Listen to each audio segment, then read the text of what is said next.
And we can be heard. Hello. Hello. Hold on. Boogity boo. Oh my goodness. Let me I'm let so me excited. let me go down the list first. Thank you, Kara, for the resub. 1 year. That's fucking insane. Thank you, Melly, for the You're welcome, buddy. Thank you again, Melly, for the sub. Thank you, You're Onion, for the sub, and all the biddies.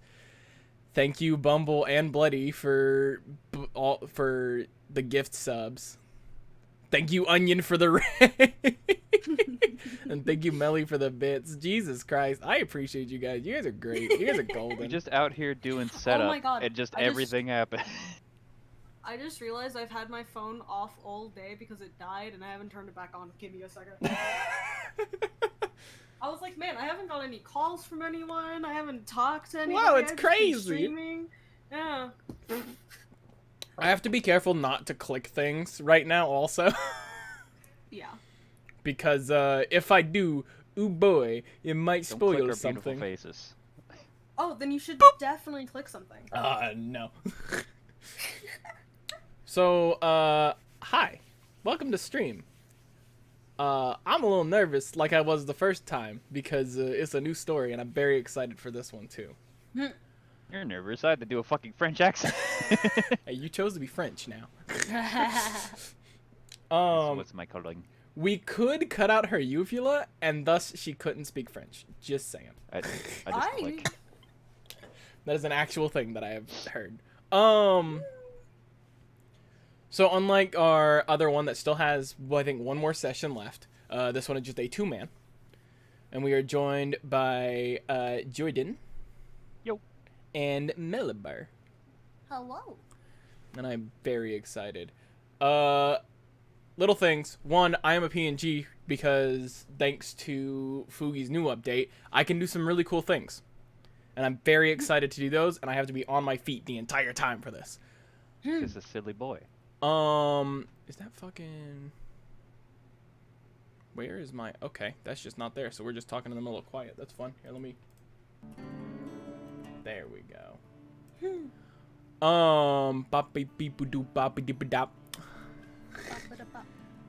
It's crazy. Like, thanks to you guys doing all that little silly donations and love, my brain is like, how do we work now? I'll do the thing. But I'm reactive because we can do cool things now with Fugi. And I'm very excited. Are you winning? I am winning. I need to turn those alerts off. Ah! I knew I forgot something. I knew it. I knew I did. Thank you for reminding me, Lucy. Also, hi Lucy. Hi Belfie. Oh, you know what? I'll serenade you now. Little piss boy. Oh. I love the little piss boy redeem. It's so good. If nobody here has seen Chibidoki, I highly recommend her. She is so fucking funny to me. Okay, howdy's good. First is good. Yabe, oh Bob, Gura, posture check. I'll pop that one off. Suicide, stretch. We'll keep hydrate. Turn off the Tarsoon one. Turn off every single one that makes noise. Turn it all off. I only work 3 days next week. Hey, at least you're working days, you know? Yeah, it's 19 hours. And Onion is first. Onion. Everyone had the opportunity, but Onion is now first.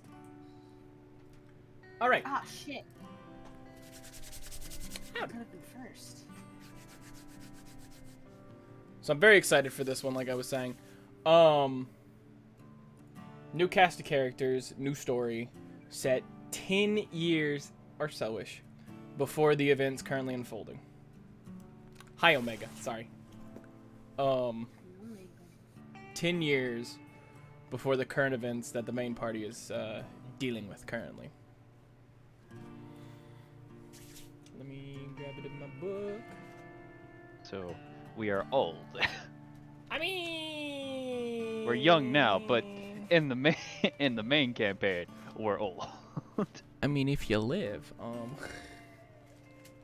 Our not dead gonna... bodies will be old. I'm not gonna kill on purpose. That is a thing that I am not ever gonna do. Kill on purpose. Alright. So, I guess we just get right into it. Who's ready to start?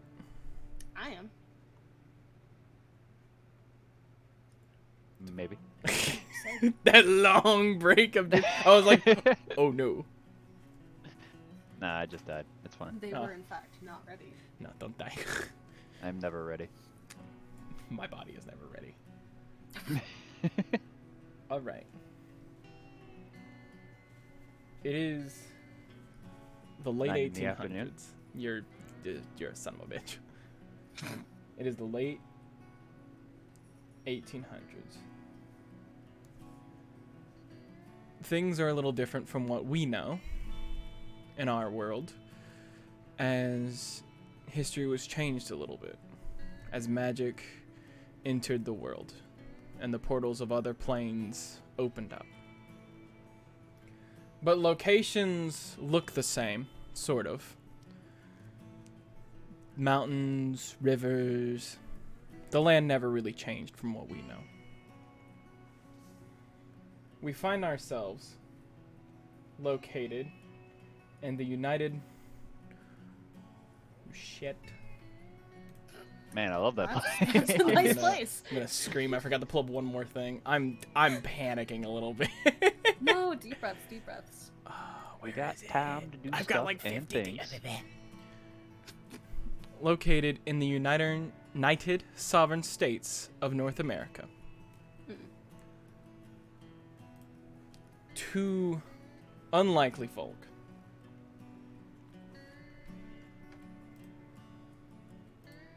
Does Nibi have a last name? No. Straight up does not. She just named herself. First name Nee, last name B. A traveling satyr filled with wanderlust named Nibi. Hello. And a haunted tiefling. I'm gonna butcher this. Running You from can her do it, I past. believe in you. Marasin Lekutoch. Close enough. Shit. Shorthand Mara, if you are fine with that.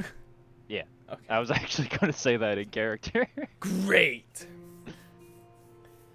These two receive an odd letter requesting that they come to the city of Nunamon on the southern coast, where one of the largest cities in the sovereign, or where the largest rivers in the sovereign states empties out into the gulf below. Addressed from a Mr. R. No other name listed. The two, finding their way individually there, end up on the same train on the last part of their leg to New Normand, and upon exiting the train station are greeted by a gentleman in a suit, well kept, little bald on top, small wiry mustache. You must be Nibi and Marasin. Welcome. My master is waiting for you all. Hi. Question. Would we already know each other at this point? No. Or- Okay. As he begins leading you two through the city. It's about late evening, and it's still very busy. This city knows no rest. People are out drinking, dancing, sleeping on the street, passed out, other things. Debauchery, yes. And you soon eventually come to a nicer part of the town. Nicer as in wealthy. Soon finding a way into one of the houses, a gate guard opens the gate for you. You three go through, gate closes, and you end up in the foyer of a very nice, kind of Parisian styled home. The furniture is all soft and pretty. The walls are pure, like, white. A very expensive chandelier hanging from the top. The gentleman who brought you all here gives a little bow and steps out of the room. And you two are left to yourselves for a hot minute. If you guys want to do introductions and describe yourselves.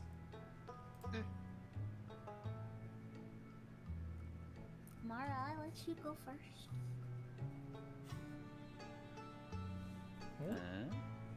Before I do that, I'm gonna turn Melly up slightly. I'm have to do the same to you. Yeah, I might need to also turn you up as well. We're all two quiet individuals. My one worry is that Mel's gonna pop off at some point. That is fair, that is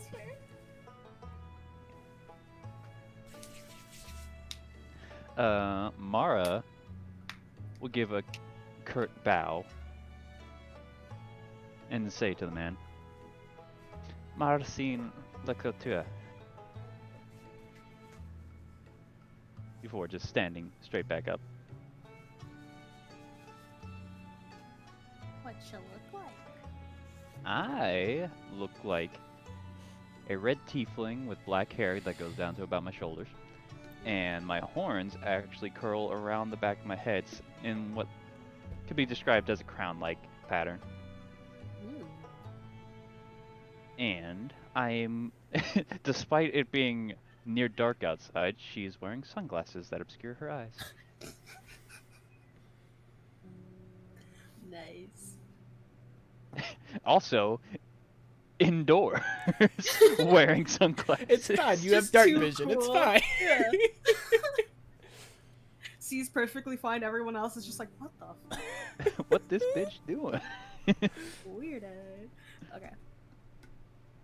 I'm Neeby. Just Neeby, nothing else, just Neeby.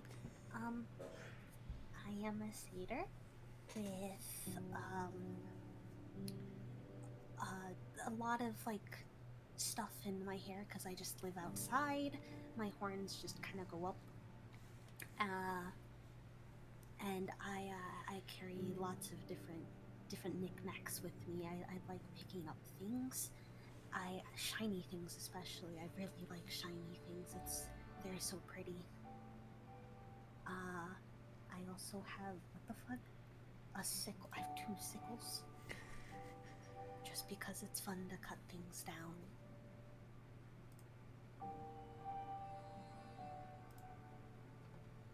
Yeah, that's about it. I have nothing special about me. Sorry, I'm adding one more thing. Oh, that's great. Sorry, I'm just now remembering that studio mode exists. It's so nice because you guys can't see Jasper anything. the professional. Look, I was doing setup stuff and then I had to do not setup stuff and then I had to eat food. So some stuff might have gotten forgotten about. It's okay, Marty. I have to do one more thing. Nope, still not there. There it is. Yeah, right there. Oh, nope. Oh, you that's guys the can man. see it. Nope. Oh well. My eyes! Nobody fucking saw that. I saw nothing.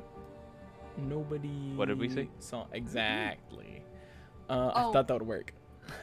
Unlike Mara with sunglasses, Neeby just has their hair very long, so she can't see shit, not because it's by choice, like with glasses, but because she doesn't know what the fuck to do with it. So basically, the 2 people that were invited here look like they can't see shit right now. As you two are finishing up your introductions, though, you see a middle-aged elven man in evening wear for gentlemen. You know, a button-up shirt, soft kind of slacks. He's very much like not going to bed yet, but he's very much relaxed. His skin is light. His hair is darker, more kind of like almost like a black, but it's cut short to keep with the gentleman trends of higher fashion.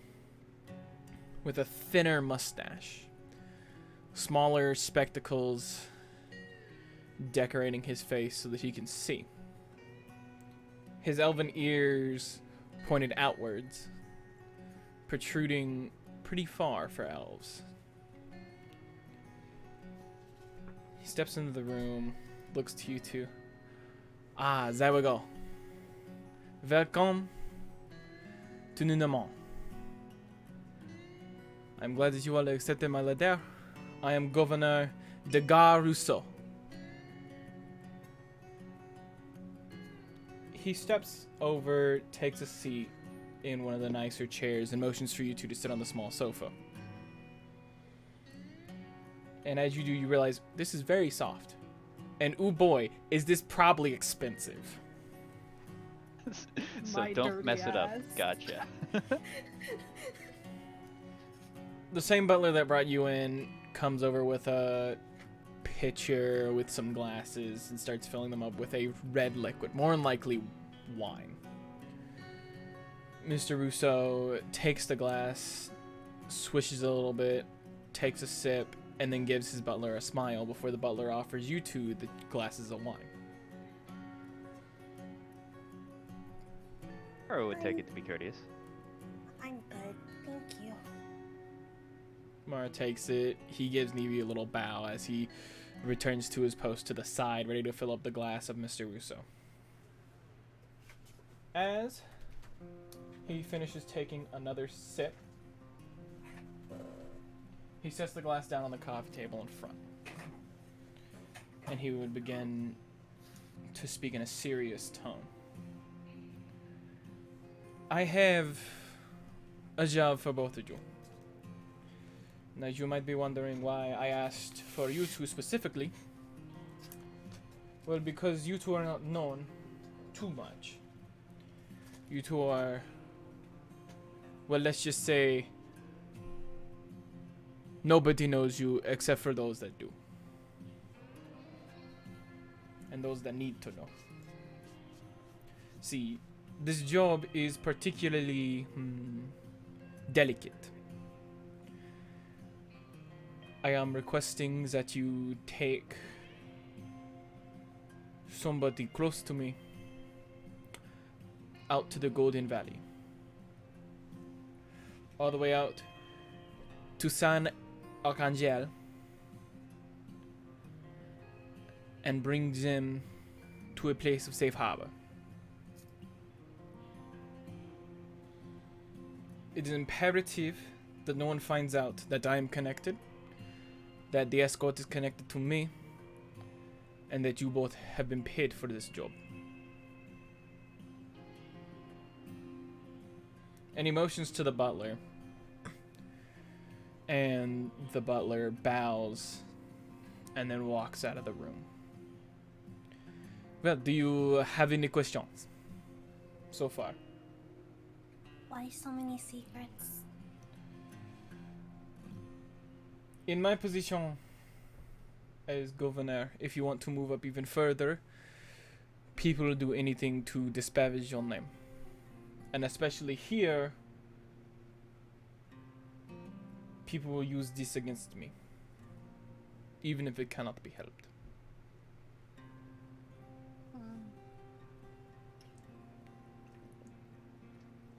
He takes another sip from his wine glass. How did you find us? Let us just say that I know certain people who can find individuals that are good at what they do, and that can help and be quiet.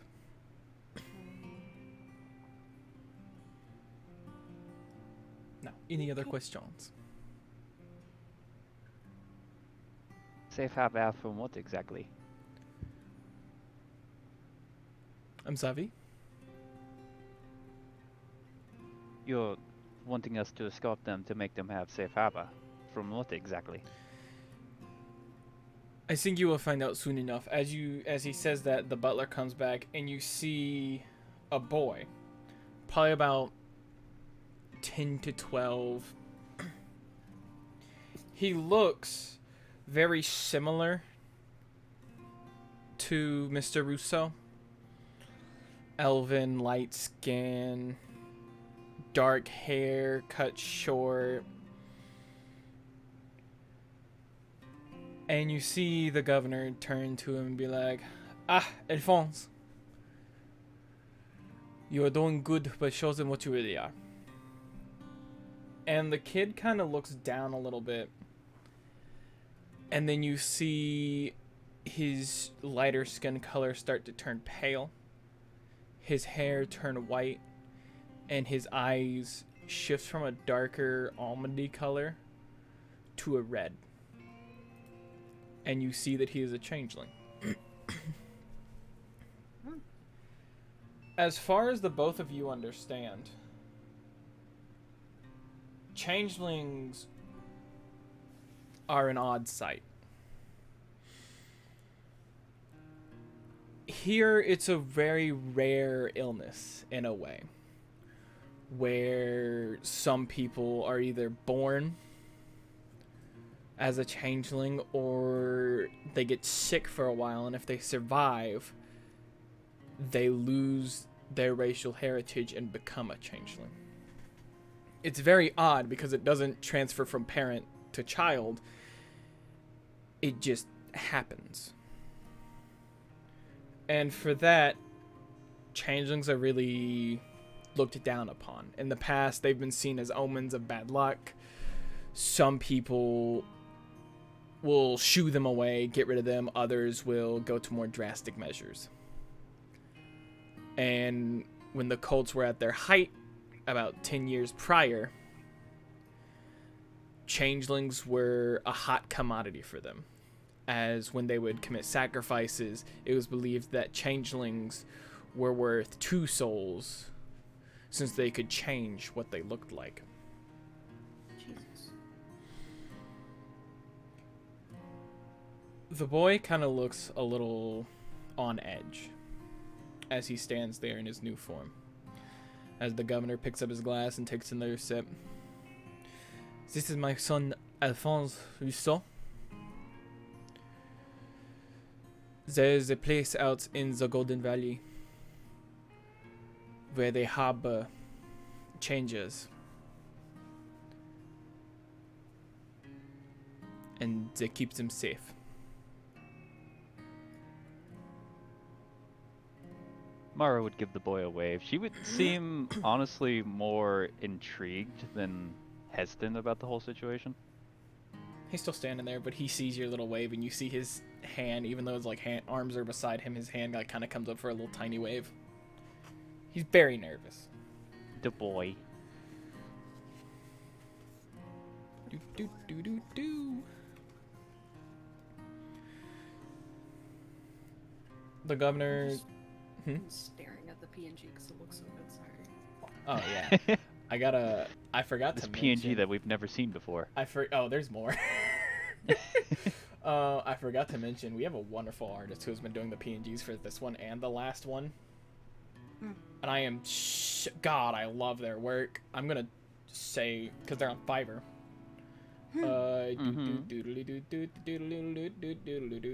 Excited sponsor. Terran T. T-E-T-A-R-A-N space T. They do very excellent work, and I had to rush order some more like 2 days ago. She busted them out real fast, and they look so good. But Not to mention, Mara and Nibby look awesome. Yes. And she even does like the talking for him too, so it looks so good. I love her work, dude. It's so good. You see Governor Rousseau stand up and go over to his son. He crouches down to him, and you hear him exchange a few words to his son just nodding. This goes on for about a minute before he stands back up, puts his hand on his son's shoulder. Now, although I have introduced him as Alphonse Rousseau, again, there is no connection between us two now. He will have a new name. Frederick von Kinderland. I'm sorry, could you repeat that? He kind of pushes his glasses up and goes, Frederick von Kinderland.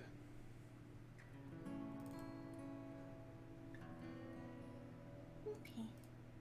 And for not the accent, Frederick von Kinderland, in case you guys want to keep notes. Yeah, no, For the- I'm writing notes so fast. I'm like, oh shit, what? Fredrich. Yeah. Von Oh, CH? CH, because it's German. Oh. Vaughn, and then Kinderland is Kinderland. Land. Land. Yes. It is based on the Rhine Republic. People from the Rhine Republic have those sounding names. Hold on. I need to add one more thing.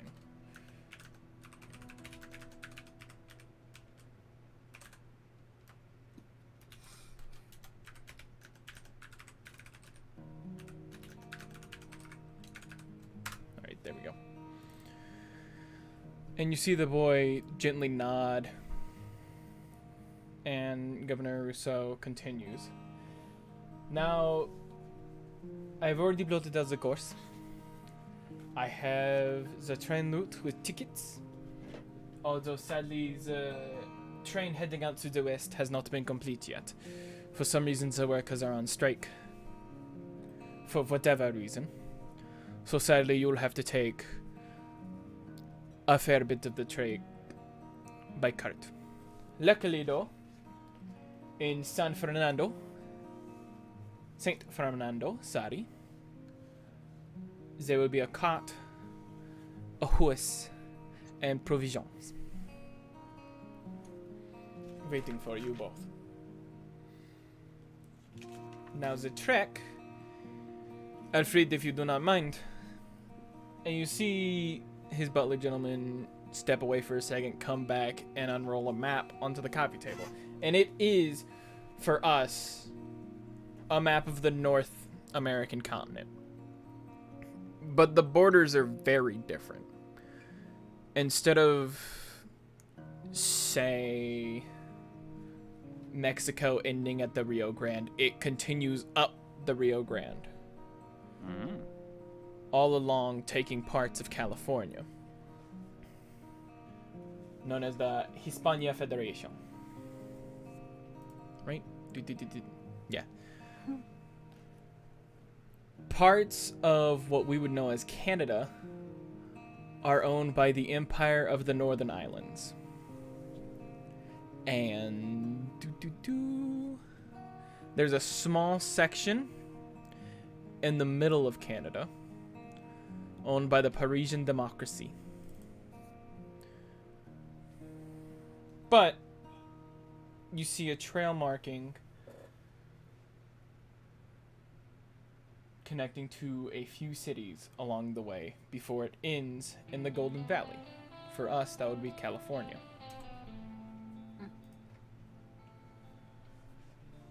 We are here in New Normand, and I'm going to say the regular city so that we understand like where this is all going. New Normand is New Orleans. So we are down at the mouth of the Mississippi, essentially. Gotcha.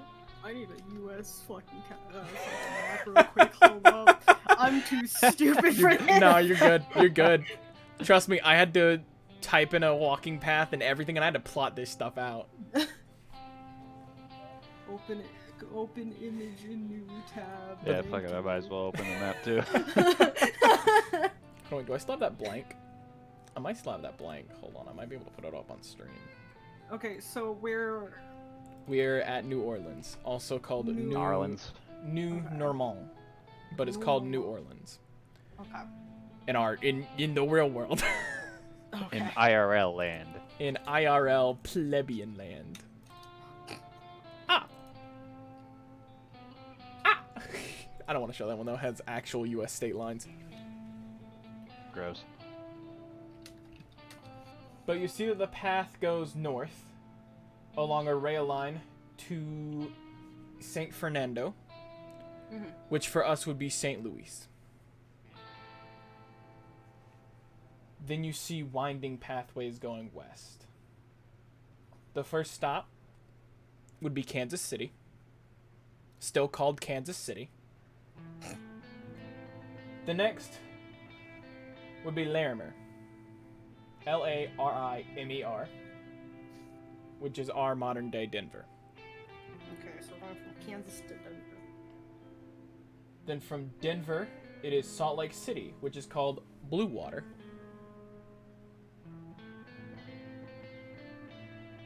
Then blue water goes to Luke's Crossing, which is Reno.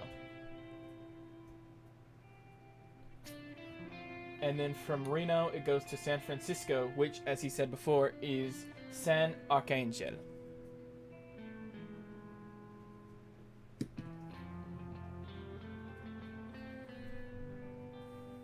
Cool. That is the route that will be taken. It should be the fastest route.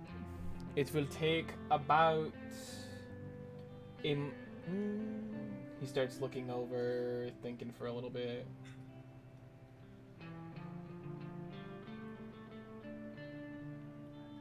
About a month. A month and a few days, giving breaks, nights, and whatnot.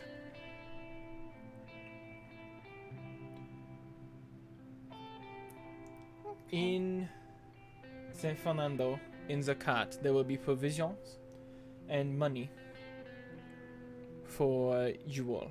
Partially your pay, partially for the job, as in the work for the job.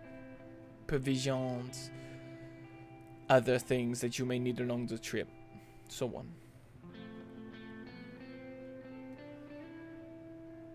The contact will be a Doran Kane. Doran Kain.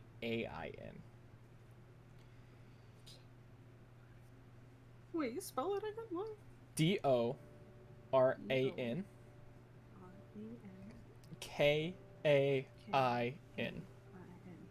Goran King.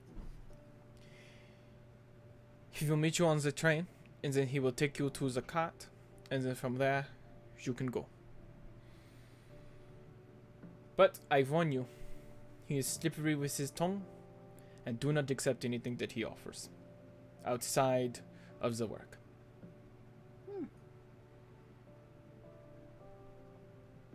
Now, your train leaves and he pulls out his pocket watch from his shirt. Remember, there's like a little shirt pocket. In the hour. Mara was like taking a sip of the wine, but choked on it a bit. It didn't take you guys long to get here. It took about like 20 minutes. You guys can make it just fine. No, I just didn't think we'd be leaving at the dead of night. Or almost the dead of night. Well, I mean, we're smuggling a That is child true. That out is of the true. city. I would not say smuggling. I would say more of escorting. We're technically smuggling, and I mean, you're hiding his appearance, you gave him a new name. It's smuggling. For his and mine safety, of course. Smuggling. He lets out like a soft sigh. I'm sure she means no disrespect. Oh, no, none at all. It's just what the job is. I'd rather say that that is what the job is, and not something that seems incorrect. Well, as it may be, it is what it is. Say Levy? Frederic, go and retrieve your thing, please, son. And the boy quickly goes out of the room to go get his things. Now, if there are any more questions.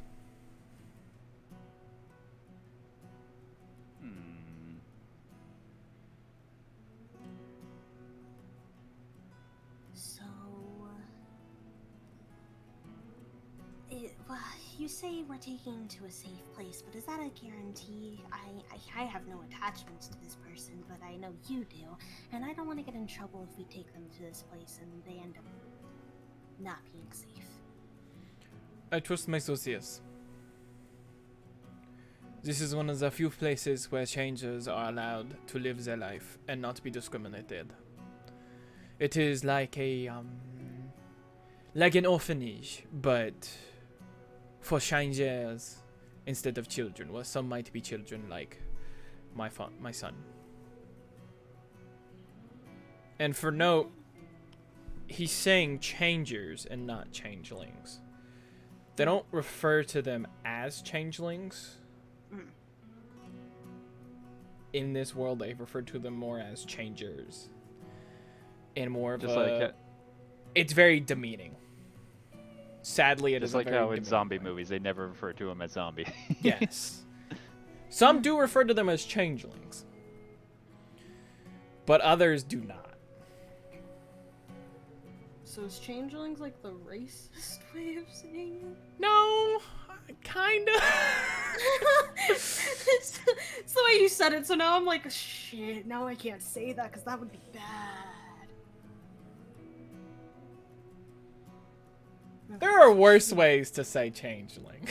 Okay, I'll just make a note. Say changers. But any more questions?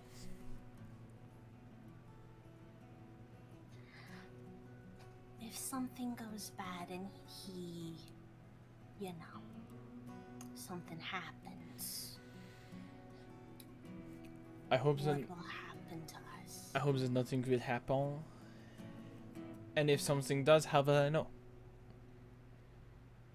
I imagine if something were to happen, you two would not come back to tell me. This is like sending a son or a father to war. You never know if they die or if they come back. Okay.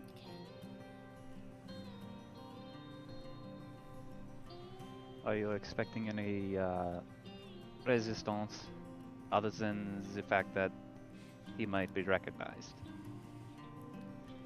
To my knowledge, that is the only thing. There are, of course, cutthroats, bandits. There are wild creatures still out there, as it is the... what did that dime novelist call it? The Wild West. There are still cults running around as well, though they are quite numbered down and most of them are docile and tame. As animalistic as they are.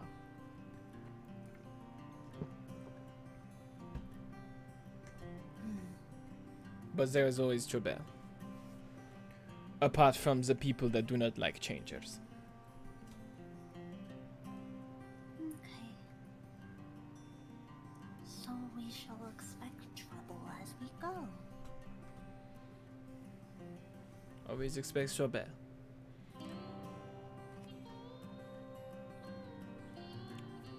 Mara would get up from the couch and set down her cup and dust herself off, looking like she's ready to go.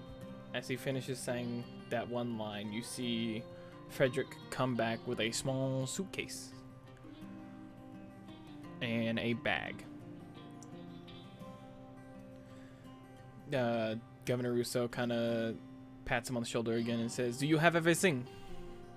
Your clothes, books?" Yes, Father, I do." Okay, good boy. Now, listen to them and be safe. Yes, Father. He pats him on the back and he looks to you too. All right, he is in your can now. Farewell. Don't be safe. Will do.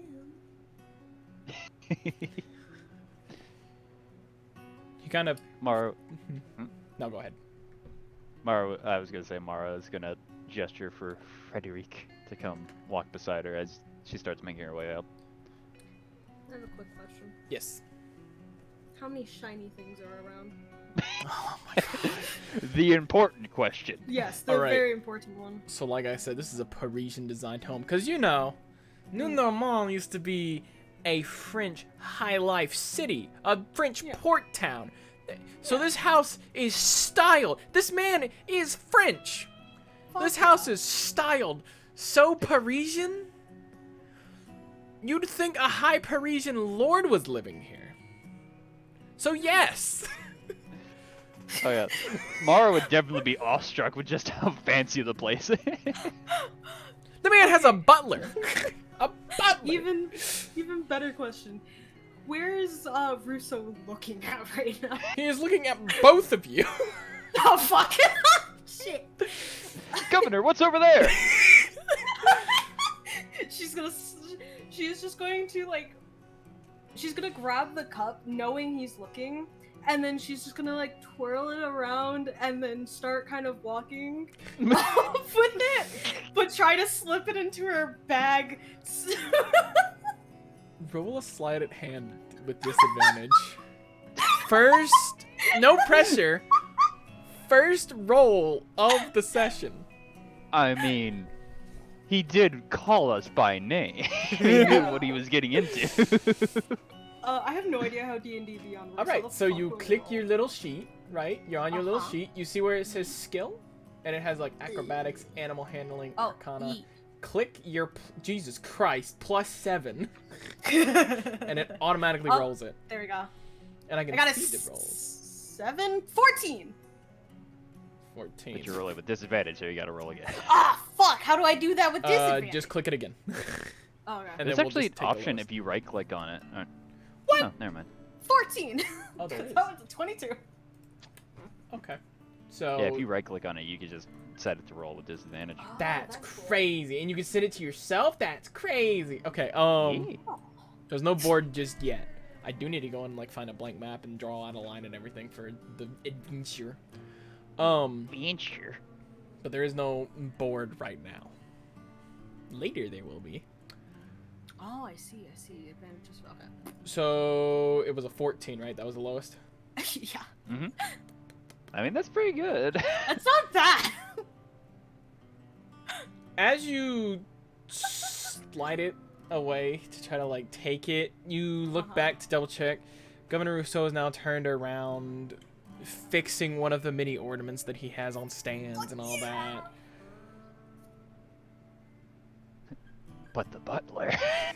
Oh, shit. Yes. Shit. Did I call that? You see I the thought gentleman you that sent had him led out. you guys. Madam. Madam, please, that's for the Rousseau family. Oh, sorry, I was just shining it. Here you go. He takes it and yes, quite, and then he takes it back to the table, and you guys are with Frederick in tow. Mara just looks back at her with a raised brow.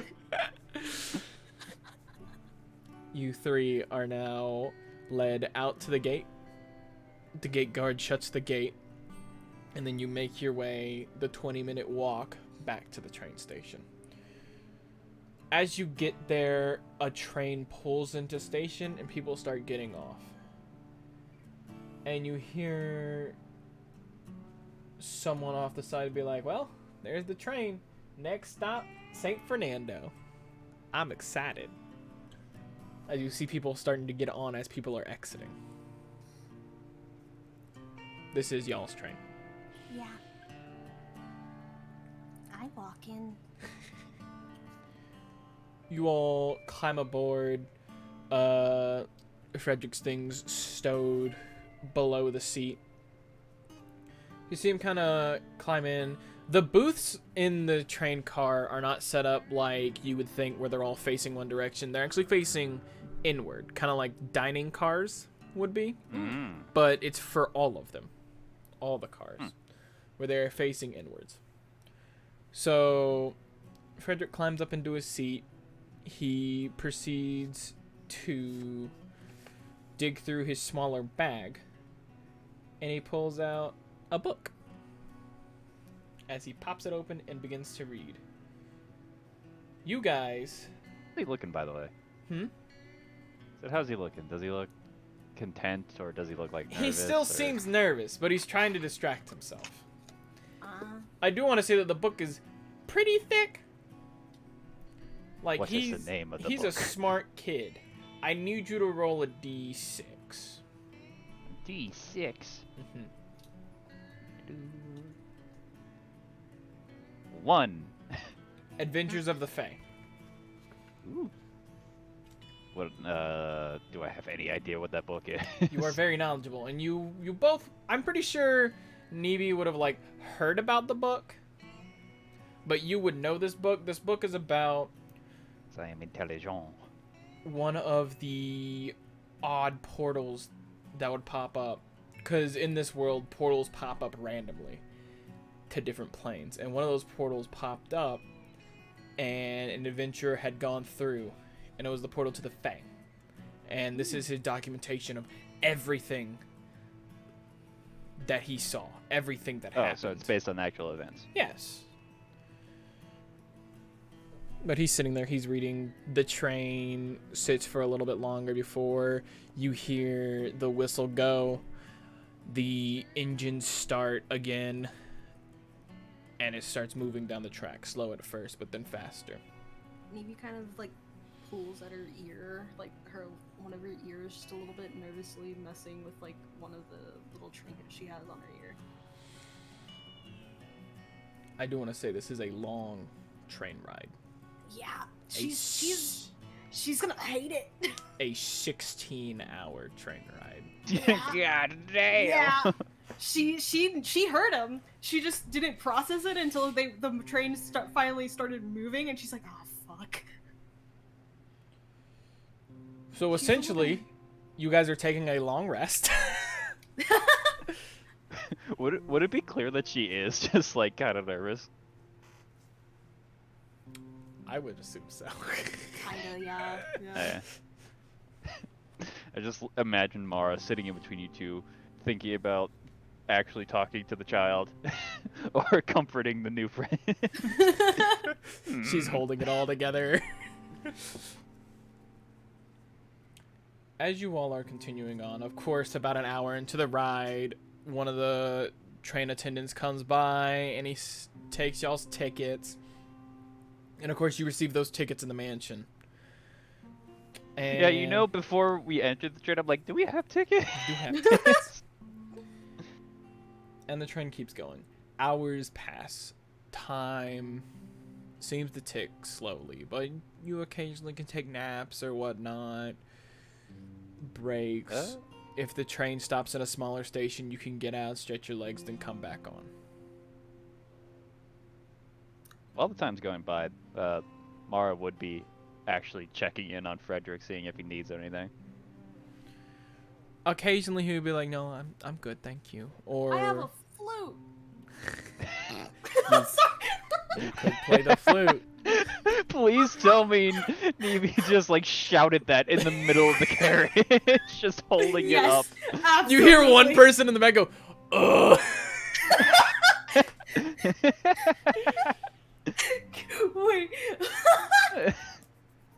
I'm gonna roll. What is it? Fucking Performance. What's your performance? +5. It's not motherfucker. bad. Roll. Nat 20. one. Damn. Nat or dirty? I'm assuming dirty because. Oh, Dirty. Yeah, dirty. Okay. It's soft. It's delicate. It's very good. It's not like extremely good, but it's Mhm. very good. You know how to Perfect play reading music. You know how to play this dang flute.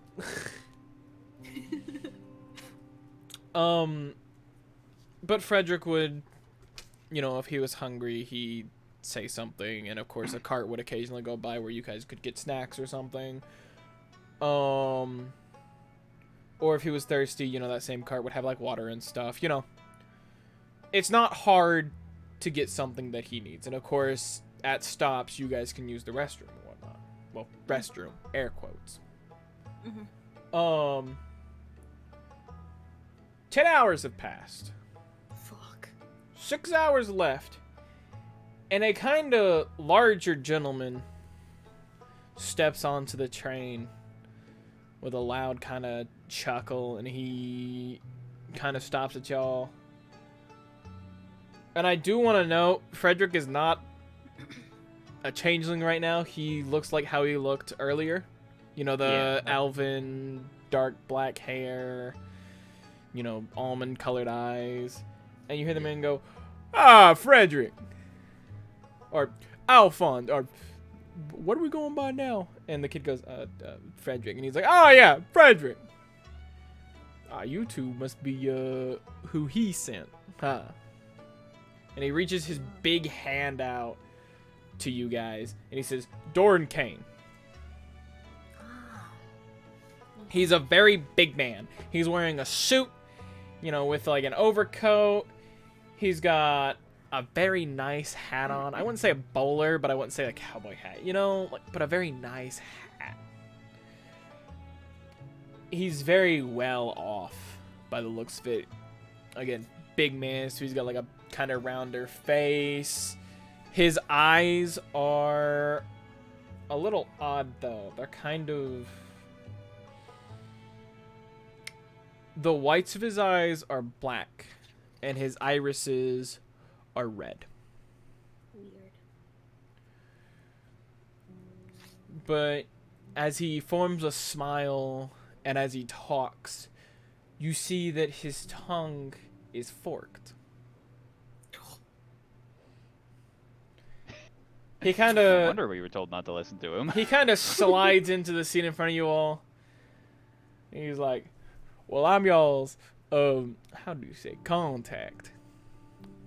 As soon as we get to St. Fernando, I'm supposed to take you to the cart. And then you guys are on your way. That was the plan. Well, How this will be... Can we trust you? How will you know where the cart is if I don't show you? How will you get paid? And you see him kind of like reach into his overcoat, and he pulls out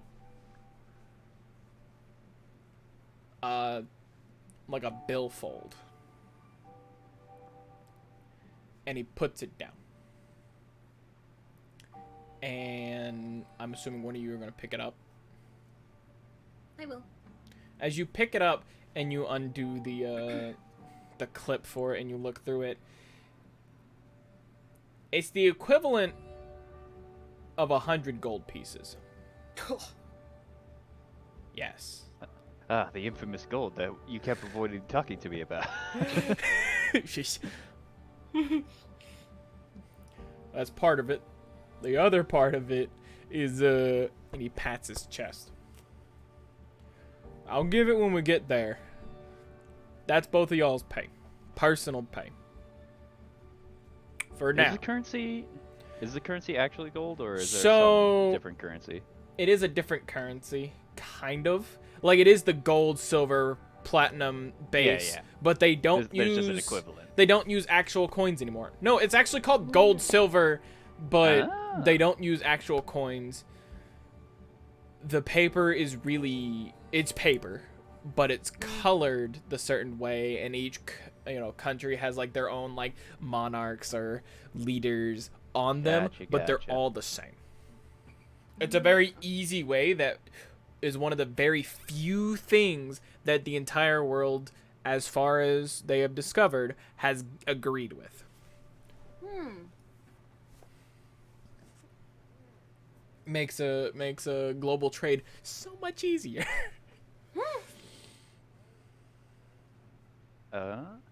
Mara would be looking at the money when Nebi owes it. You can hold on to it for now. Okay, I will. I will split it later. She gives a nod.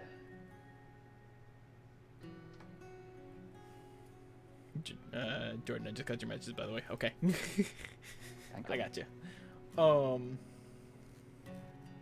So he kind of sits there and he leans over to Frederick and he's like, "What you reading there, Frederick?" And you see that Frederick did change books. Nevi, if you want to roll a 1d4.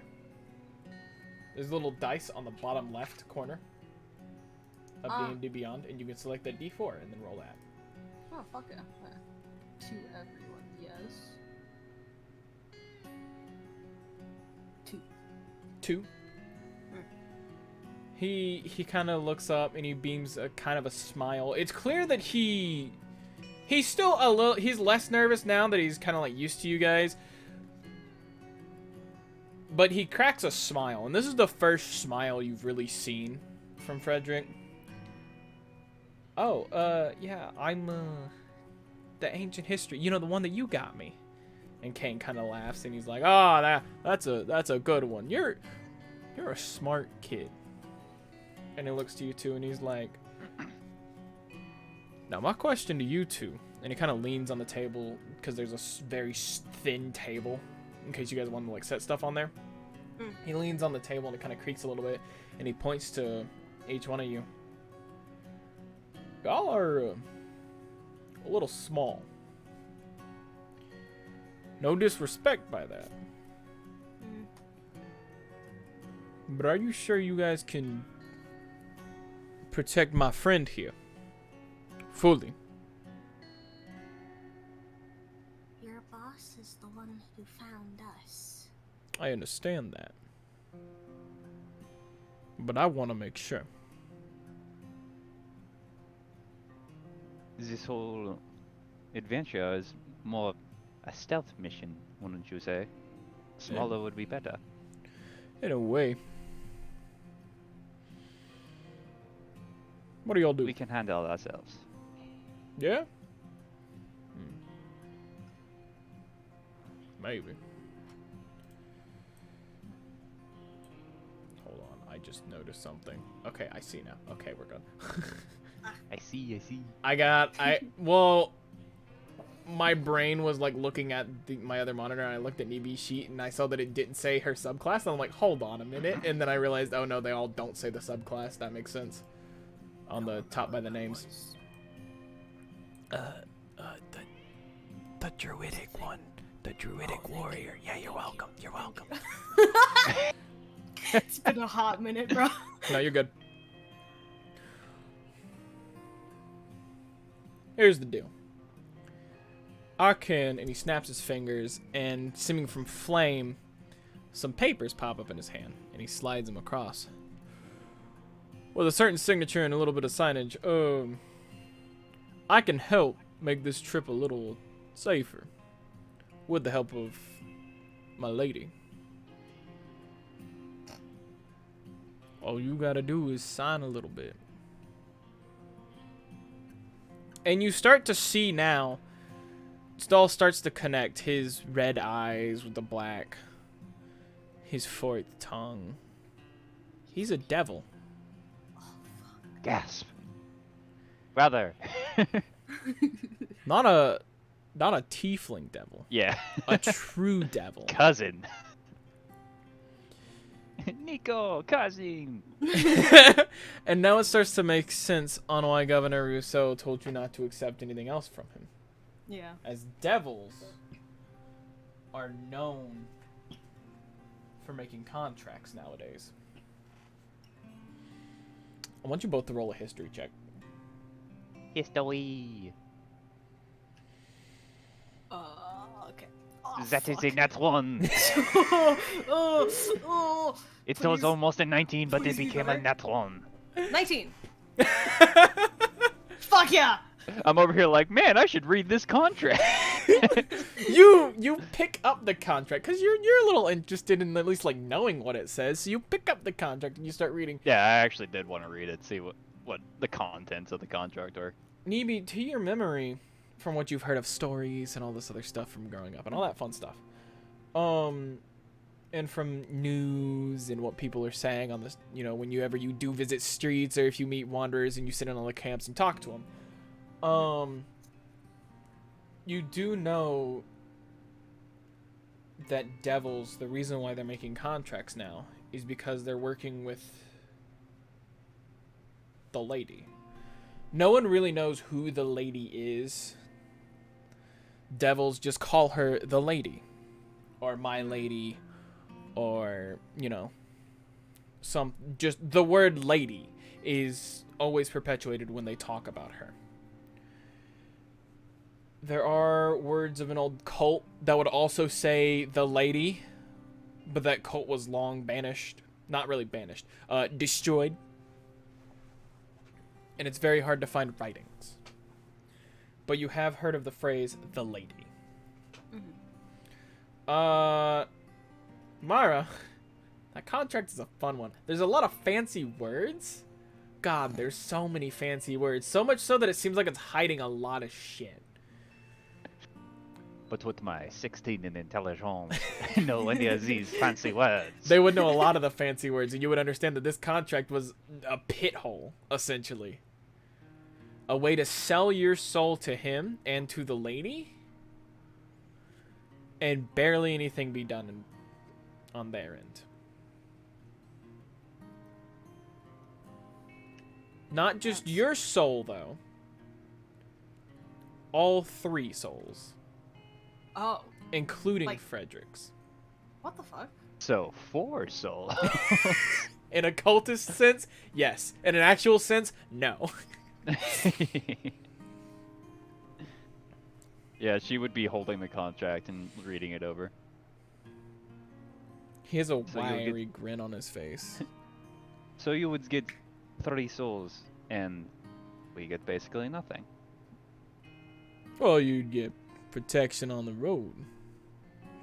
I put my hand on the contract that Mara is holding and just slam it on the table and slide it back. All right. Yeah, Mara would definitely let that happen. All right, no need to slam. No need to make a scene.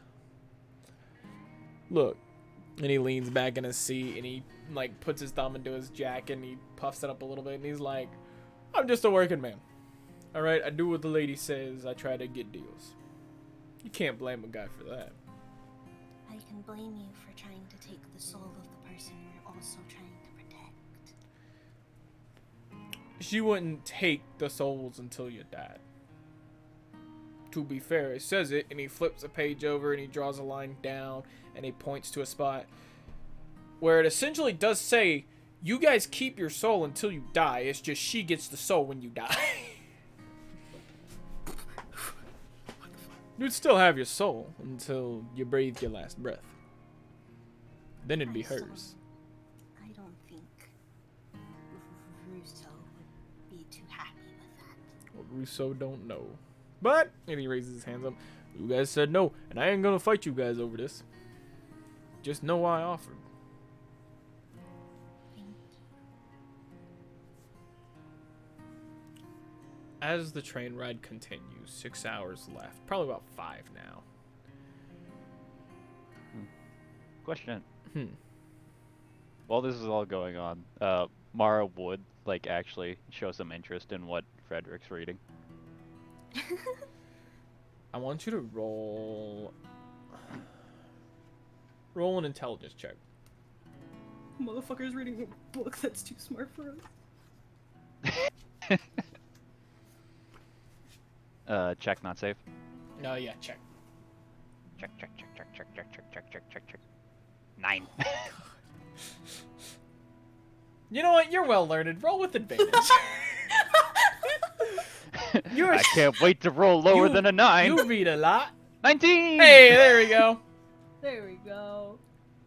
So you heard him mention it, and it was, again, he mentioned the title Ancient History Before the Fall. Oh, before the fall, I didn't see that part. And you know what the Fall is. I just spoiled the book for him. You know, long ago there was an empire somewhere on the European continent where a large empire spanned across it, the southern continent, and the Far East, where an army waged wars against many people and won, expanded past borders known today. The largest empire known to the earth. Before magic, before fantastical creatures like yourselves, just humans. This boy reading about Rome. Yes. But the book doesn't linger on that. It lingers on the fall. While the empire was crumbling from the outside, a large event, an explosion happened in Rome, where now there is just a crater and a flame ever burning in the center. In this explosion, it caused many things. It caused the magics to free themselves from the earth and to flood the world, enchanting creatures, people, and the wildlife around it, creating things like tieflings, satyrs, elves. it signaled portals. The ever-changing and ever-random portals to the Fae, the Hells, that occasionally pop up were signaled by this explosion. And it created him. The one god that most of the world celebrates. The greater god. The one to gift the world with all these magical abilities.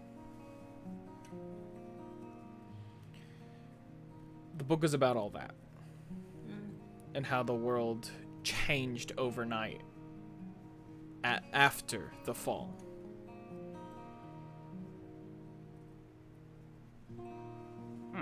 Yes. Again, he's a really smart kid. Morty. The train ride goes on. 5 hours. Doran makes small talk, or he ends up taking a nap. He tried. He's not gonna try again. You know, he's like a guy that gets paid hourly. He did his best. Oh well. He's not gonna push. Soon, though, after the long wait.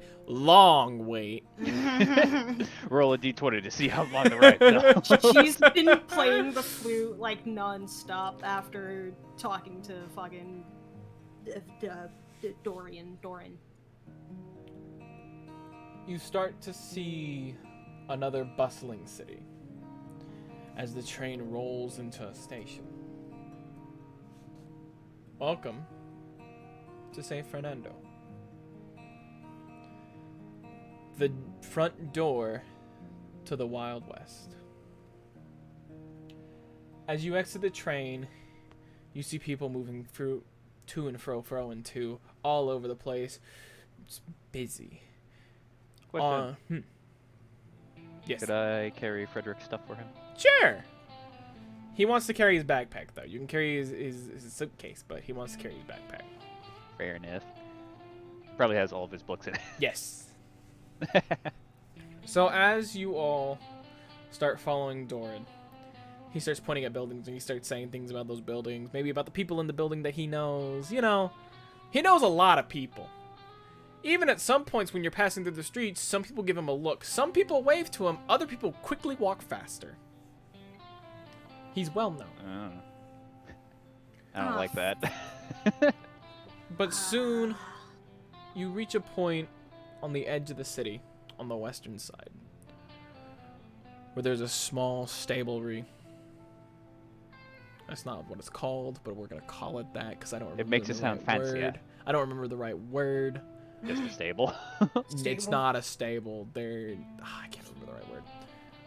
And nearby, you see a cart, a covered wagon, with supplies already loaded inside. That's it. That's it right there.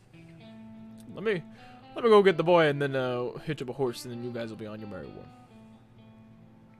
So he steps off. He goes into the building. You hear roarous laughter. It's Doran. He's a jolly guy. And then you see a smaller, kind of 15, 16 looking kid walk out, go to the stable, grab a horse, bring it out, hitch it up. Doran steps back out. Puts his, he opens up his coat a little bit, puts his thumbs in his suspenders, and he goes, well, I guess I'll be seeing y'all around at some point or another. Travel safe. And remember. One moment, sir. Don't you still have something of ours? Oh, yeah. And he reaches into his shirt pocket and he pulls out another billfold. The billfold is 150 gold. I remember things. Let's go. Thank God, because I quite literally went, huh? And I was like, oh yeah. And he tosses it to Mara. And he goes, catch it. Whatever's left over, you guys can keep. But don't be stingy. Now remember, Kansas City, 4 days away. Yes. Safe travels. and he kind of gives you away before he starts walking back to Saint Fernando proper. Mara would give him a wave as he leaves, and then hand the money to Nibi, Oh, so she can be money lady. Okay. How do I 'Cause- add money into So here? go to your inventory, Uh-huh. and then it shows a little gold piece up at the top of the inventory section. Oh, that's what that is. You Okay. click at that boy, and then Mhm. you add 250. But an important question: are the gold equivalent bills shiny? They are colored gold. But are they shiny? No, Shiny. they are paper colored gold. Damn it!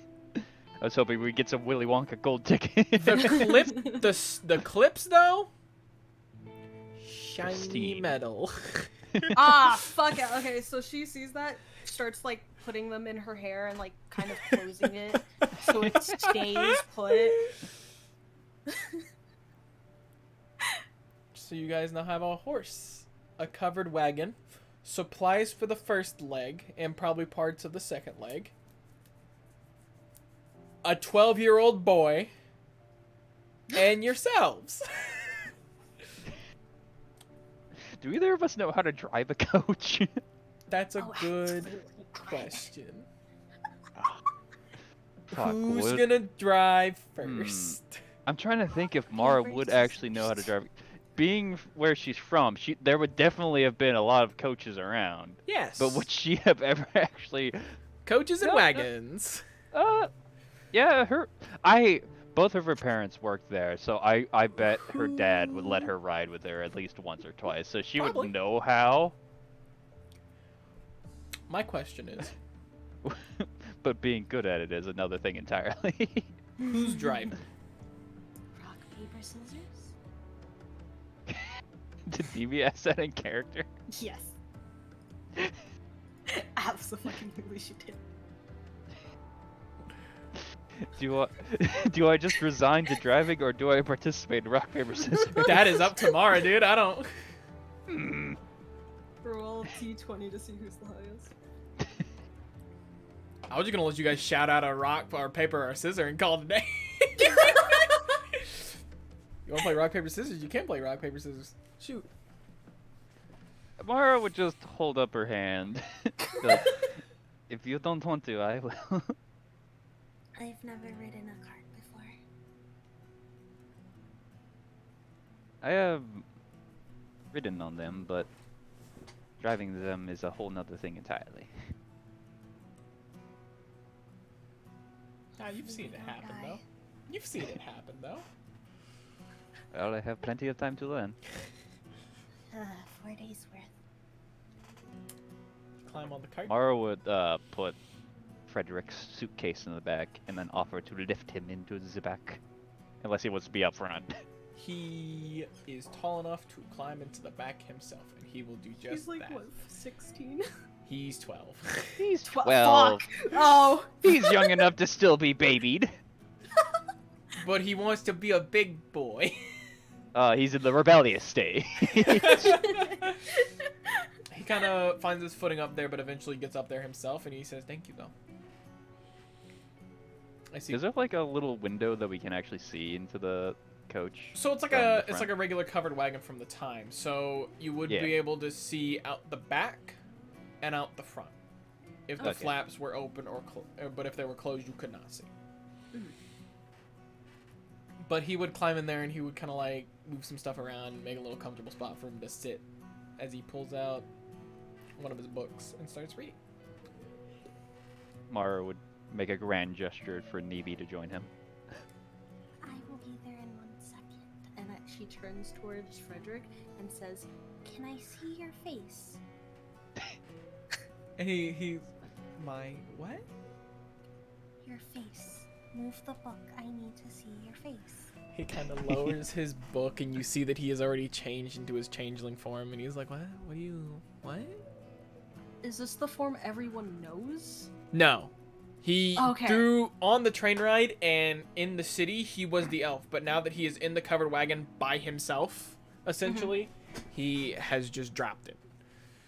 Okay. Is this like an obvious, like, notable thing that this is what changelings kind of look like? Like, people know that a changeling is pure white Yeah. hair and red eyes? Yes.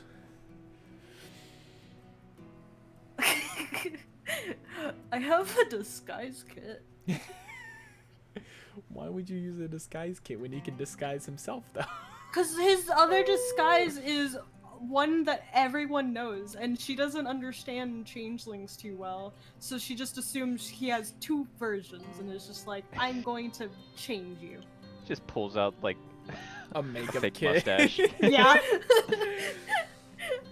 Why do you need to see my face?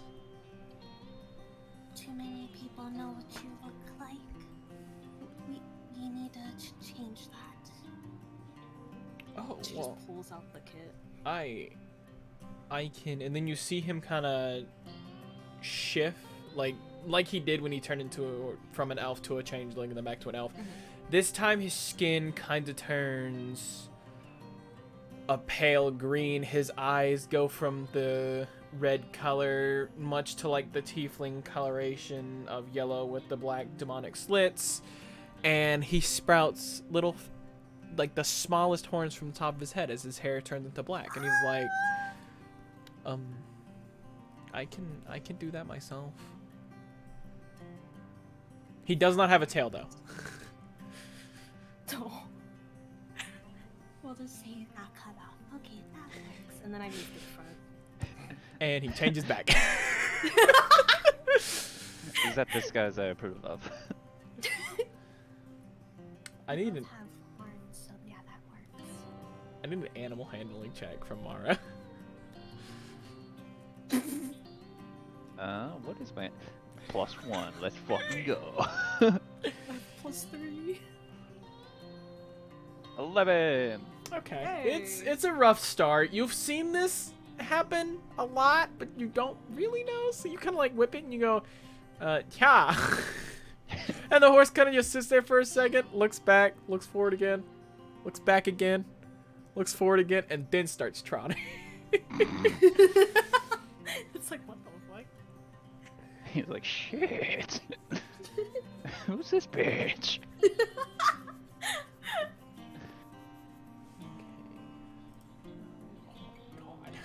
I am going the right way, right? Yes, you are in fact going west. You are doing We're a heading good job. west. So, Oh, yeah. let me pull up something to double check what I'm about to say. God damn it, Are dude. you okay over You there? knew it was gonna happen, Jasper. I don't know why So- you're surprised. So for reference, Jordan. Reference. Melly I do love hiccups. references. Melly hiccups a lot. What was the last count on my stream? 1,000. 1005. God damn. Yeah. And that was, hold on, that's just counting the stream hiccups. That's not counting personal hiccups that she keeps up with. That's not counting from the previous Channel. Yeah. channel. And that's not even counting her just living her daily life. Yeah. That sounds horrific. See, these don't hurt. They're like a. Okay. They started off as a normal, like a nervous tick, and now they're just like a random tick that I have. Yeah, I was gonna say, hiccups are fun when you're a kid, but just painful when you're an adult. If Oh, they're not the they painful hurt. ones, that's fine. Yeah, no, my normal ones hurt like a motherfucker.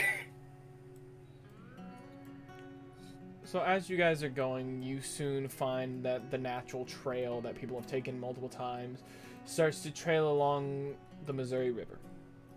Hmm. Sorry, the Kansas River. It got renamed.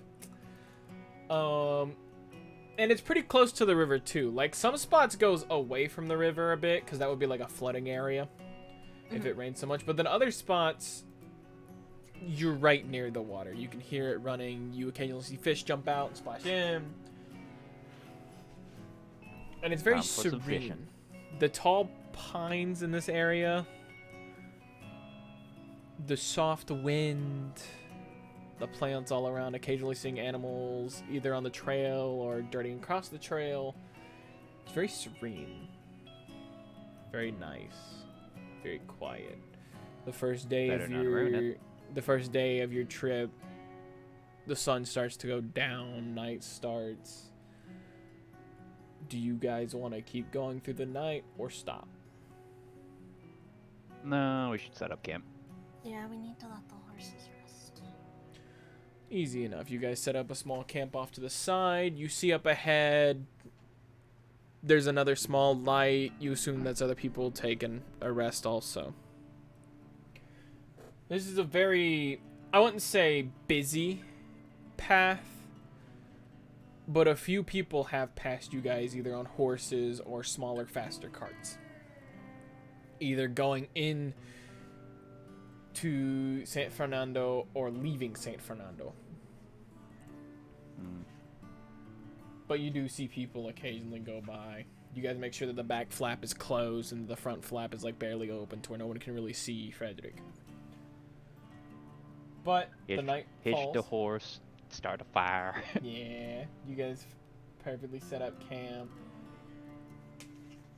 And you guys take a rest, wake up. Nothing eventful really happens. Make some food from the rations. Get used to the idea that this is going to be normal for the next month, maybe month and a half.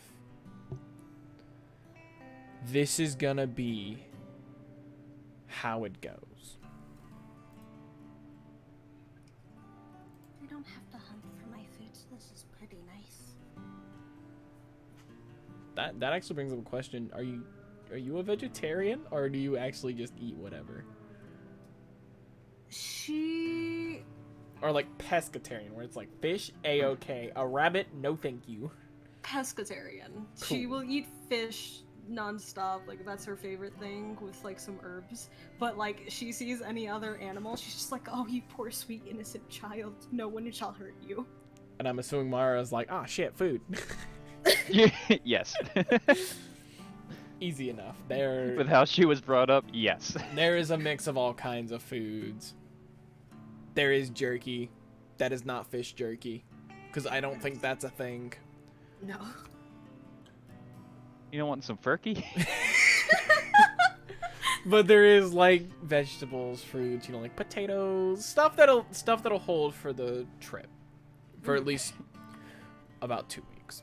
So you've got... I'm sure by the time we're done with this trip, we'll be tired of potatoes, so let's save those for later. So the second day rolls around, you guys are starting to wake up, everybody's, you know, getting back into the program of hitching the horses back up, packing everything in, and you're on your way. Did You Frederick progress. come out to sleep, or did Oh. he sleep in the wagon? Oh yeah, he came out to sleep. Okay. He came out, he stretched his legs, he looked like a tiefling when he did, a little pale green tiefling. He did his thing. He's starting to warm up to you guys a fair bit, speaking of Frederick. He's not nervous, he stopped being nervous on the train ride. But now he's like speaking up a little more. He's not as timid. When he spoke, it was kind of timid. Now he's a little bit more open when he speaks. It's taking time, and it's probably going to take a little bit more time. But he's warming up. Once in a while they're riding, Mara would look back and ask him what he's reading. It's either going to be... It's going to swap between 3 books. Ancient History, Before the Fall, The Adventures of the Fae, and then the last one would be the United Sovereign States History, which, as the title says, it's the history of the United Sovereign States of North America. Pretty easy. How long has the states been formed at this point? It'd be around the same time as the regular revolution. So, little over 100 years. Alright. Yeah. Because again, it's like the late 1800s, so.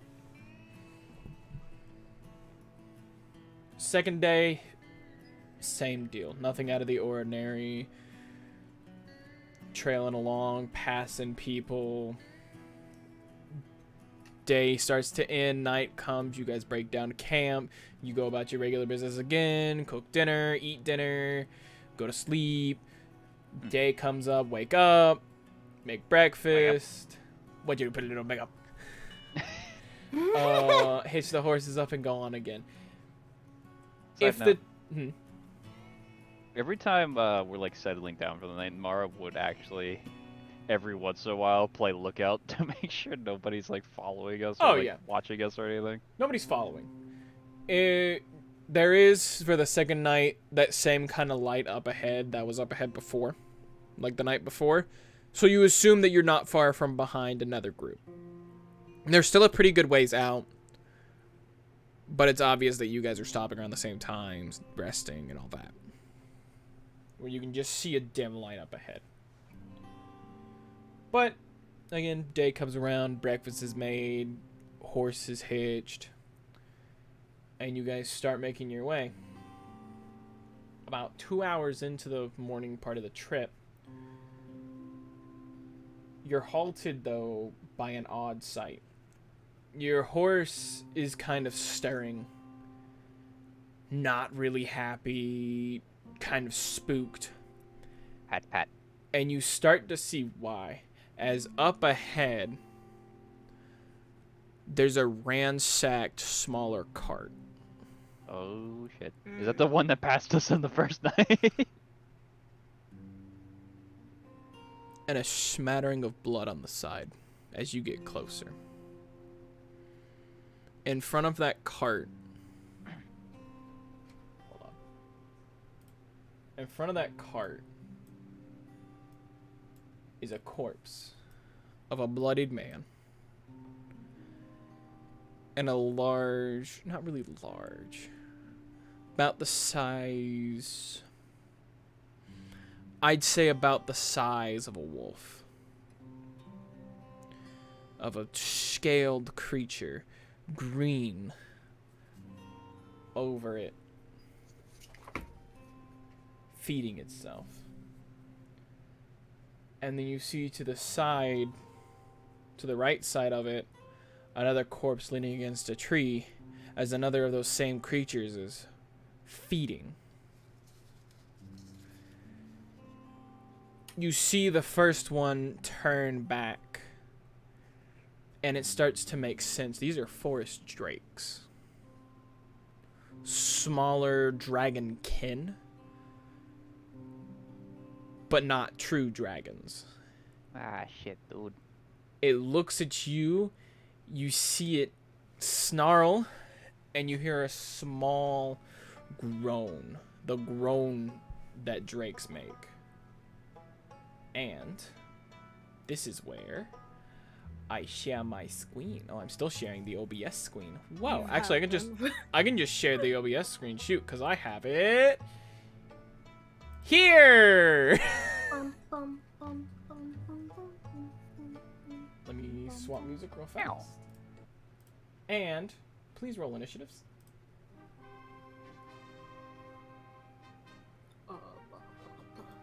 Starting off with American Venom. Good sir, that is a 23 for initiative. A 5! Let me A fucking 5! start that over again. Okay. So, hold on. Boop, boop. So, Nebi was a 5, and what was Mara? A 23. 23. Jesus Christ. Alright, now I have a +7 to initiative. I have a +4 and I rolled a 1. Hot brother. Let me reset that. Pull this up. Pull up. There's so many tiny dragons. Dice. Oh, that is a lot. Oh, ew.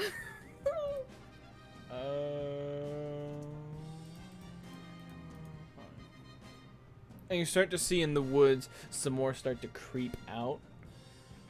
And you're a little surrounded. Well, no.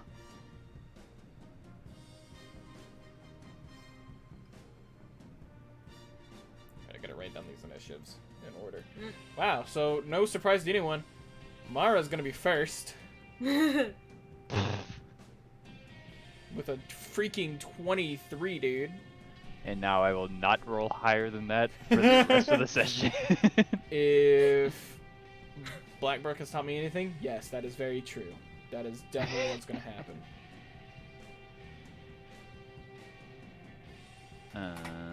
Well, you guys know your directive. Defend I the assume we're baby. actually taking movement into account. Yes, because we have grid. And every grid is 5 feet. Mm-hmm.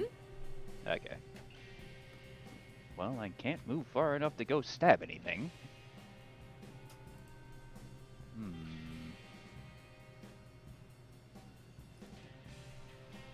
Mara shall take 15 feet to the west. And then shoot her short bow at the orange one. Alright, so you shoot your short bow. Roll to hit. It's a 12. 12. Ooh. You fire off your arrow real fast as you have a small quiver on your hip. You fire the arrow and it arcs. And it lands right beside it. In the dirt. And it kind of just snarls. As it starts to move. And I need to look at its stats. Okay. Starts to make its way up. As you see the others start to make their way up. Clearly disinterested now in their dinners as more dinner, or breakfast, they should say, has started to appear. And my stuff has to reload on my phone again. Ah! This is why I need 3 monitors.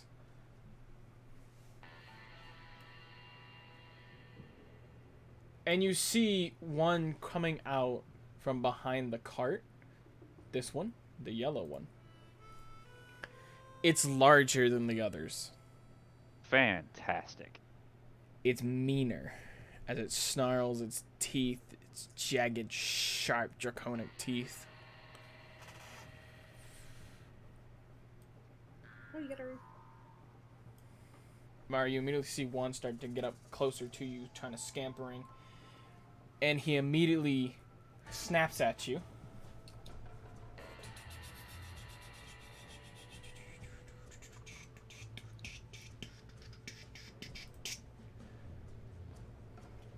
And I'm gonna hope that an 8 does not hit. It does not. It snaps at you, but you quickly take a small step back. Clearly, these things are trying to make dinner out of y'all. No kid.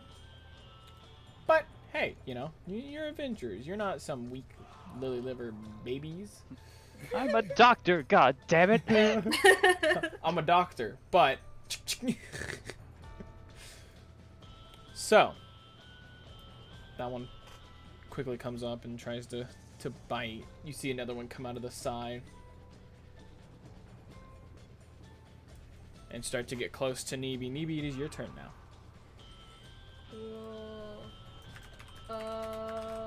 I do 2 weapon fighting. So, how would I do that with my sickles? Read what 2-weapon fighting says. 2-weapon fighting makes it so that you can add your modifier to your offhand strike, I'm pretty sure. And your offhand weapon would be counted as your bonus action if you're attacking with both. Because I have never played a character with that. Yeah, it's just with... I think 2-weapon fighting makes it so that your modifier gets added to the offhand weapon. Take the attack action and attack with a light melee weapon that you're holding in one hand. You can use a bonus action attack with a different light melee weapon that you're holding in another hand. You won't add your ability modifier to the damage of the bonus attack unless the modifier is negative. If either weapon has the thrown property, you can throw the weapon instead of making a melee attack with it. I did not get any of that because I'm still trying to freaking yeah, find I it have on your n- sheet. It's let in me, bonus action. let me. Okay, let me look there. Oh yeah, there it is, right there. Yeah. When you make an attack action and attack with a light melee that you are holding in one hand, you can use your bonus action to attack with a different light weapon that you are holding in the other hand. You do not add your ability modifier. Okay. Yeah, you just do the thing. So I'm assuming you want that's to as walk, your bonus action. I'm assuming you want Yeah. to walk up to the purple one, right? Yeah. You That's walk the closest one. You walk up to the purple one, pull out your sickles, and I'm assuming you're using 2-weapon. All right. Go ahead and do your attack roll. Do I One of roll those attack roll twice? would be your regular one, and one of them would be without Yeah, I was the gonna do the modifier. regular one first. Oh, you get Oh. 2 attacks per action. So how you want to roll is there's the hit/DC. Oh, okay, so that's what I hit first. Yes, Okay. you click Sorry, that. I'm learning all of this. No, you're good, you're good, This you're is good. fun. Okay. 18. Okay, So I roll twice? Here, we'll do the first one first. So 18 hits. Roll the damage real fast.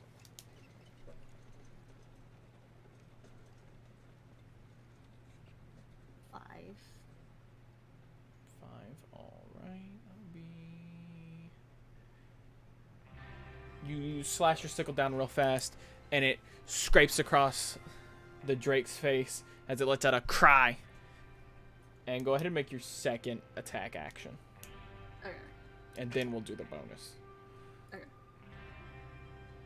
I don't think that one hits. What is it? 9. Does not hit. You go for a second swing, but it quickly like jerks its head to the side a little bit, slicing by. And I'm assuming now you're gonna do the bonus swing. Yeah. All right, now it would be the bonus swing. Okay. 14.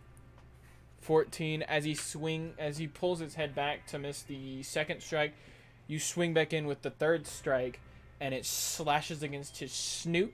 Go ahead and roll the damage. So just a D4. 3. As you swing, it slashes on his snoot.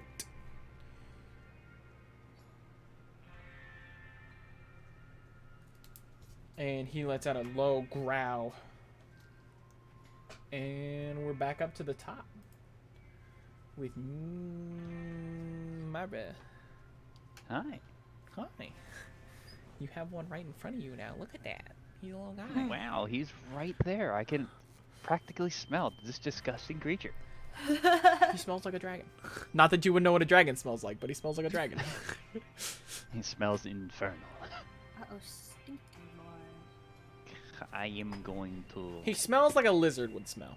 I am going to stab at him with my short Oh, sword. you're going to stab at him? Okay, I stab want at to him. stab at him. Stab at him. I stabbed at him with a 19. With a 19. Oh, that hit. And then, since they are. Well, I'll roll regular damage first. Short sword. 5. 5. Alright. And since there is no creature within 5 feet of him, I can roll my sneak attack. Okay. So that is 3d6. Jesus Christ. That's just another 9 damage. Another 9 damage. In a quick flurry of strikes, you slice across his back, surprisingly, and then across his neck for the second slice.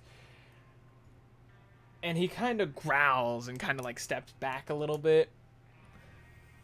As he's like... You can't really read what a Drake's face is because he's kind of, you know, like an alligator where he doesn't show much emotion. But he is kind of wincing a little bit with the pain.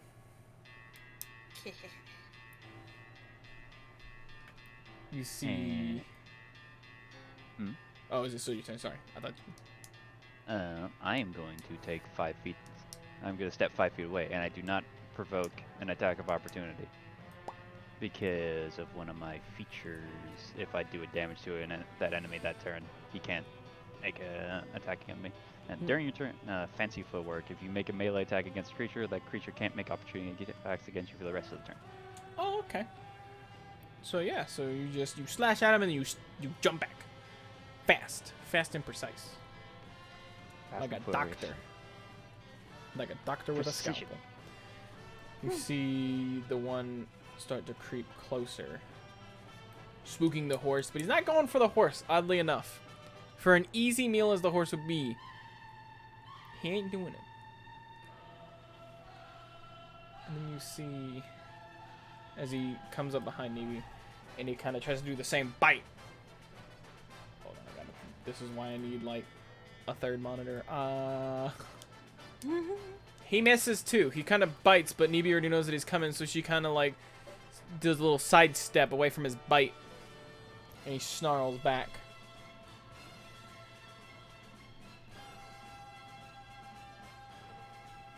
As you see the others start to move closer.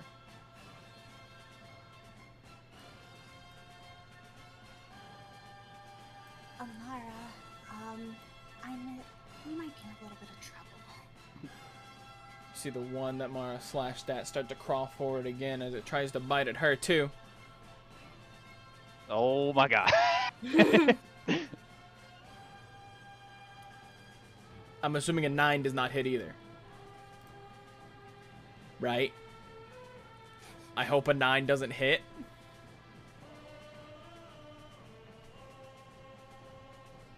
Mara?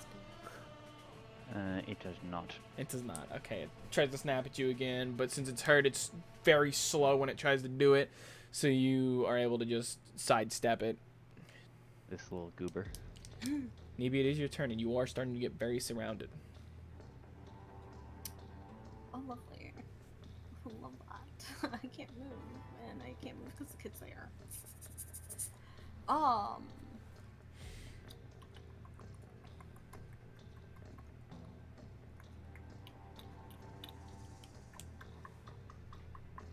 I'm gonna ram my head into the orange one.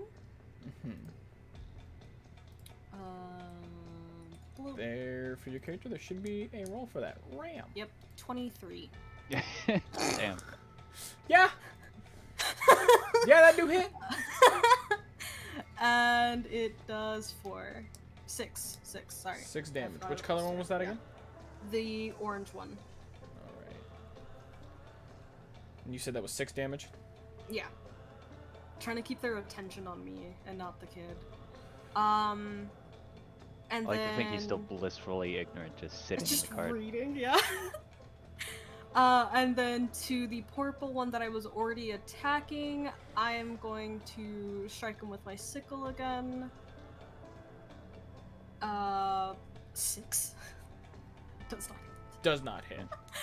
Okay. He knows that you're coming, so he like steps back. The other one, taken aback by your swing, kind of like backs up to the cart, and it kind of hisses a little bit before he raises his nose up a little bit. He smells something. Don't smell our child. It smells like child. Mara, it is your turn. Yep.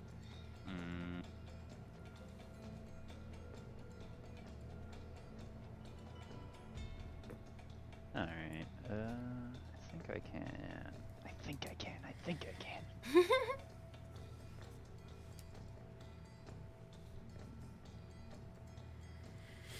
I'm going to use my cunning action, bonus action, to disengage Okay. with this feller.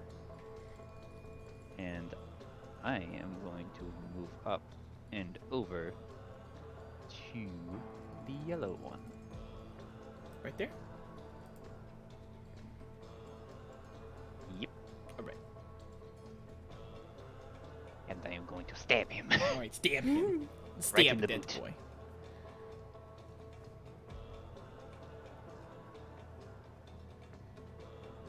Stab. That is a 17 to stab. 17 to stab. 17 to stab hits. And that is a 6 for damage. It's a 6 for damage. I hope you like our DCA franchises. The Frenchest stabs you have ever seen. You stab down, you stab his tail, and he kind of goes, ah, and then he turns back, and he looks at you, and he hisses. That orange one that was previously rammed and is now sniffing in the air, you see him turn towards the cart, losing interest Fuck. in Neeby since Neeby's fighting, and he smells something cowering. Oh no. And he starts to climb into the cart. You do get a reaction. Okay, cool. I am going to use my sickle to just get his attention again and just kind of just shank it into him. Roll. 18. That does hit. Roll for damage. Sweet. 5. 5 damage. It lets out a hiss, but it's still climbing up.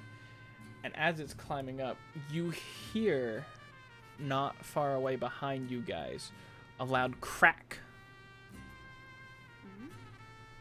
And I have to roll my stuff.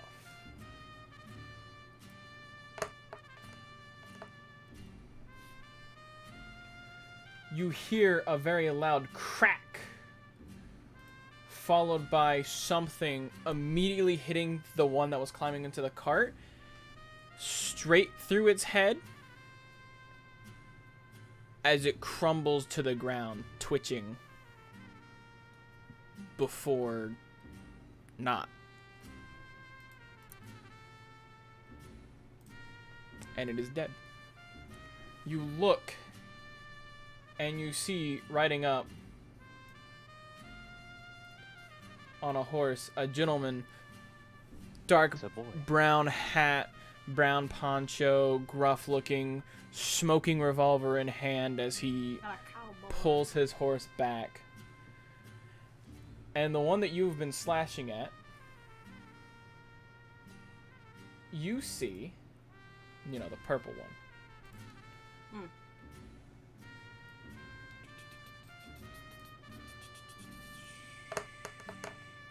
You see a flash of light on him. And you see his scales are now burning, but not with fire, with like an odd shine to them. As he kind of hisses in pain and tries to like do a little lizard shimmy to like try to get his scales to stop burning. As you see another figure right up beside the other gentleman. A pale blue tiefling, darker kind of clothes. Her hand extended out as she kind of closes her mouth like she was muttering something. And now we're back to the lizards. The lizards. The lizard is gonna go right there. And is going to try to bite at Nibi. And it is do that going to bite with advantage. Ah, fuck. Unnat 21. That hits. That does hit. Wow, look at that.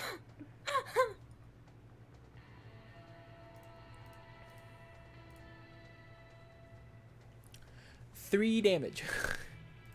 He kind of nips at your The heel. end of the world. They're not used to stuff fighting back. They're kind of just Scavengers. trying their best, but they're not really good at it. Okay. A couple of derpy little dudes. Mara, you see the bigger one immediately turn to you, snarl, Nice. and reach out real fast. And my page has got to load again. Life is so good. And bite at your leg. And that is going to be a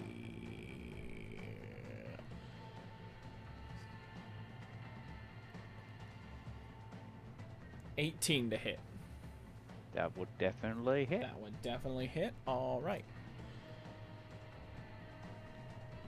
6 damage. As he reaches out and bites, you feel his teeth sink into your boot, and it does pierce skin. Ooh. This one's teeth, now that you can see it, are a lot larger than the other ones. Well, guess what, Chief? Mara would let out a pained groan, but then she would point a fiery finger at the lizard for a hellish rebuke. All right, hit me with it. What am I supposed to do again? You're supposed to do nothing. It Oh. takes 15 damage. Oh my god! 15 fire damage. It sinks in and you're grinning because it's not moving anywhere. It's the perfect opportunity. You point your finger real fast, and immediately he catches flame. In an infernal. As he hisses, letting go of your leg, and growls. While you're focused on him, though, you don't notice the other one creeping behind you. My God! What a bug! As you feel another bite on your other leg.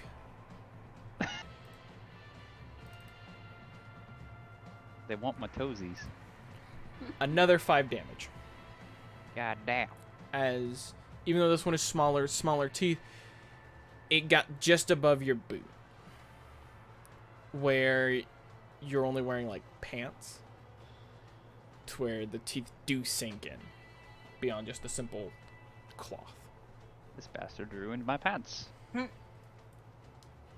Alright. Nevi, the purple one, is going to kind of do his little lizard shimmy. And then try to turn around and start to, like, try to scamper into the woods. So you get an opportunity of attack. Sweet. I have this thing called Thorn that I'm gonna try. Can I do that? 7. You quickly try to do the thorn whip. Something that you've practiced a lot, but today just doesn't feel like the day. Because you miss as he scampers into the woods, into a bush, and is no longer to be seen. His Coward! little bitch self. Right, now there are 3 drakes left. And it is Neebi's turn. Sweet.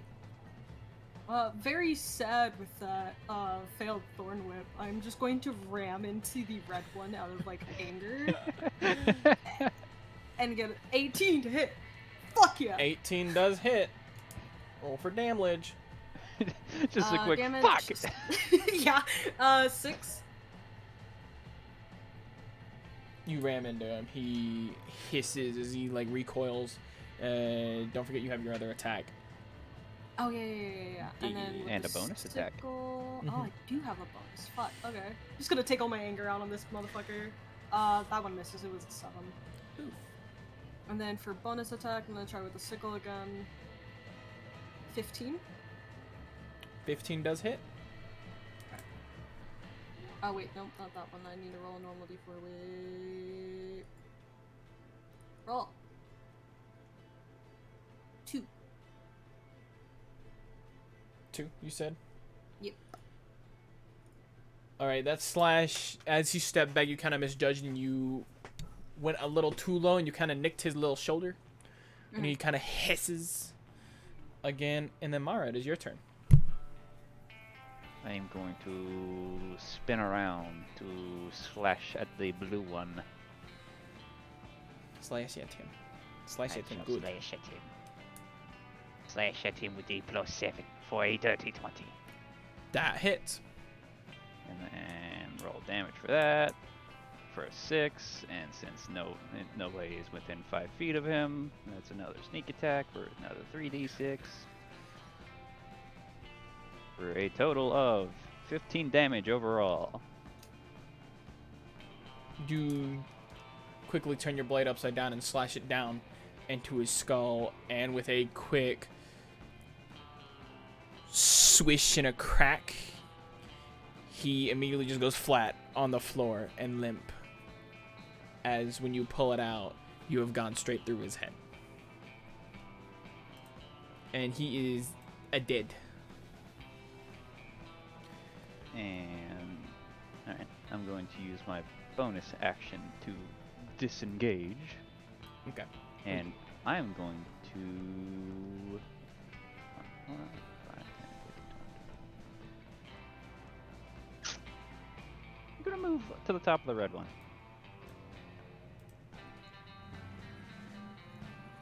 As you quickly move, you see now the 2 figures on horseback quickly move up closer. And you see the gentleman with Ravel quickly cock back the hammer and fire directly onto the red one. Please, I would like to pull up the correct things. Oh, yeah. I would like to pull up the correct things, please. The correct things are not so easily accessed.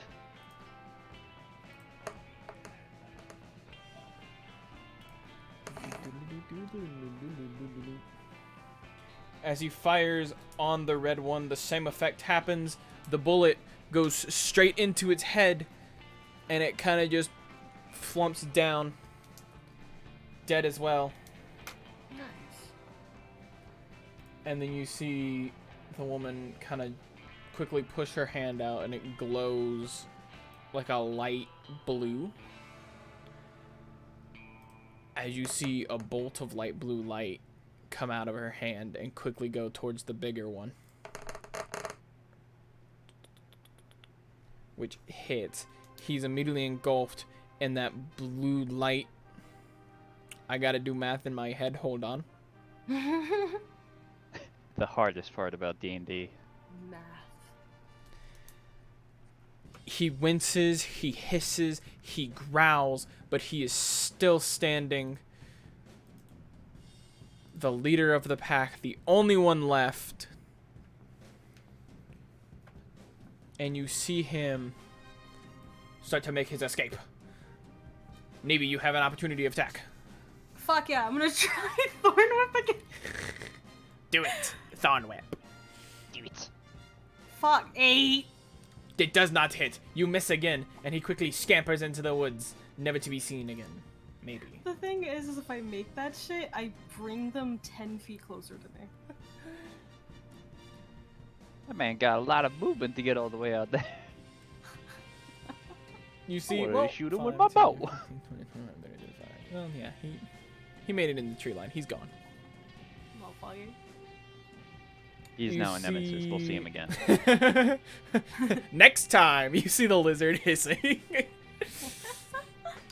See the gentleman on the horse kind of do a spin, and he kind of leads it to calm down a little bit as he scans the woods again. Well, I'd reckon that was pretty dang close. You guys all right? Blood pouring out of both of Mara's legs. Thank you for your assistance. No, We're no trouble. a little hurt, but fine. Ah, well. And he looks down and he kind of like hops off of his horse and he looks down at Mara's leg. Well, hold on, wait. It, looks like they only got your legs. Annabelle can fix that up. Annabelle! And you see the girl kind of hop off of her horse as she gets closer, and you start to see their faces more clearly.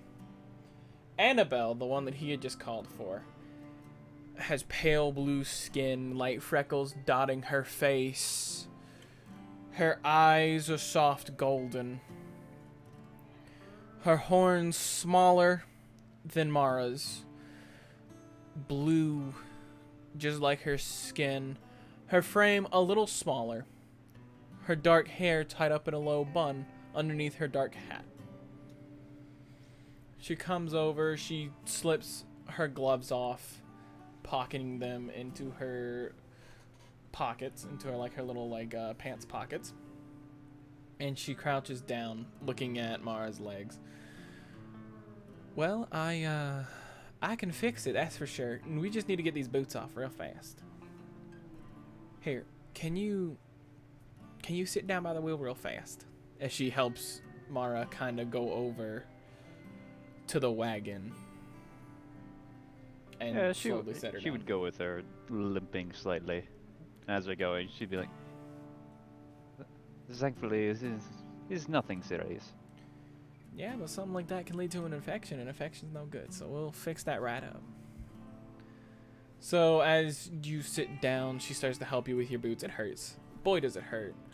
The one pants leg that was bitten into is rolled up, and you see her gently place her hands over the wounds, and her hands glowing the same kind of bright but palish blue, like that bolt that she had sent out.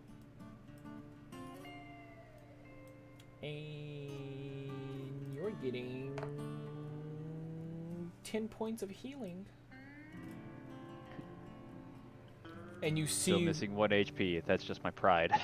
you see the bite marks and the holes kind of healing up a little bit as she gives a soft smile, and she's like, well, there we go, fixed up, all good and new. Well, that is one way to get it done. Messy. She kind of paddles a little bit. She's like, what do you mean messy? It's all fixed up now. No. No. we agreed that French is infernal, right? Kinda, yeah. She's like, oh wait, Yeah. hold on. Oh, you're Parisian. I understand now. I understand. And she kind of gives you back your boot, stands up, pats herself off, and then whenever you're ready, she reaches a hand down to help you stand up. After putting the boots on, she would take the hand.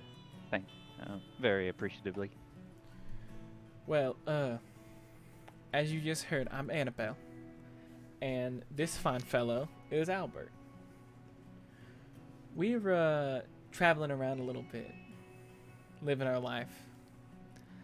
And we saw that you guys needed a little bit of help, so we just, did the right thing to do. And he kind of chuckles a little bit, goes up beside her and wraps his arm around her, and he goes, yeah, we're here to help in any way possible, any way we can. Say, are you folks headed out to Kansas City?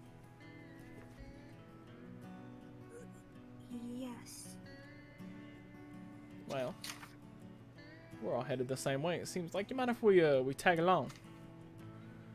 More company on the road.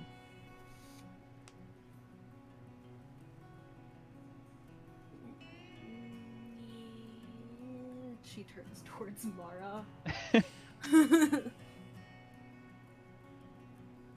Well, you two have already turned out to be a great boon. There is one more thing, and she would look towards the cart. Frederick? You see Frederick pop his head out, but of course he's in that pale green tiefling look. And he's kind of shaking a little bit. He's like, are they gone? Yes. Yes, it is safe. Thank goodness. Yeah, I'm good. And he gives a little thumbs up.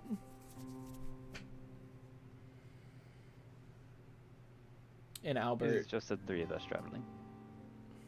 Albert gives a nod. Annabelle kind of peeks forward to see Frederick. Frederick looks at her. She gives him a little happy wave, and he kind of blushes a little bit and then pokes back in to the tent. And we got the rainbow of tieflings here. The full rainbow, buddy. And Albert kind of cracked a smile, and he's like, well, as long as y'all don't mind us tagging along, I guess we could all get to know each other better. We don't know y'all's names. Maybe. Maracin Le Couture, but she Mara. yeah, she gestures her head towards Nibi. Mara is fine. So we got Nibi, Mara, and what was his name? Frederick? Frederick. Alright, well, it looks like we're all gonna hopefully become close friends in the next couple days. 2 more days left. If I'm not Question, mistaken. Mr. GM. Yes. Can I take some scales from these reptilian foes? Sure. I need you to roll. Ooh boy, what do I want you to roll? Roll a sleight of hand. Sadly, as a rogue, that isn't. As a rogue, that should be high, but it's not. But a +4 isn't bad. Let's see. I was almost a 19. It's 11. Oof. Mm, 5 lesser Drake scales. Woo! I'll take it. It's not much because a bunch of them are bloodied. Or you bloodied them yourselves on accident. Oopsie pooples. But you have 5 lesser Drake scales. Can I go up to the Balties? Alright, you walk on over and you see the one that's splayed out in the middle of the road. You see that its chest cavity is kind of just open. The ribs are broken.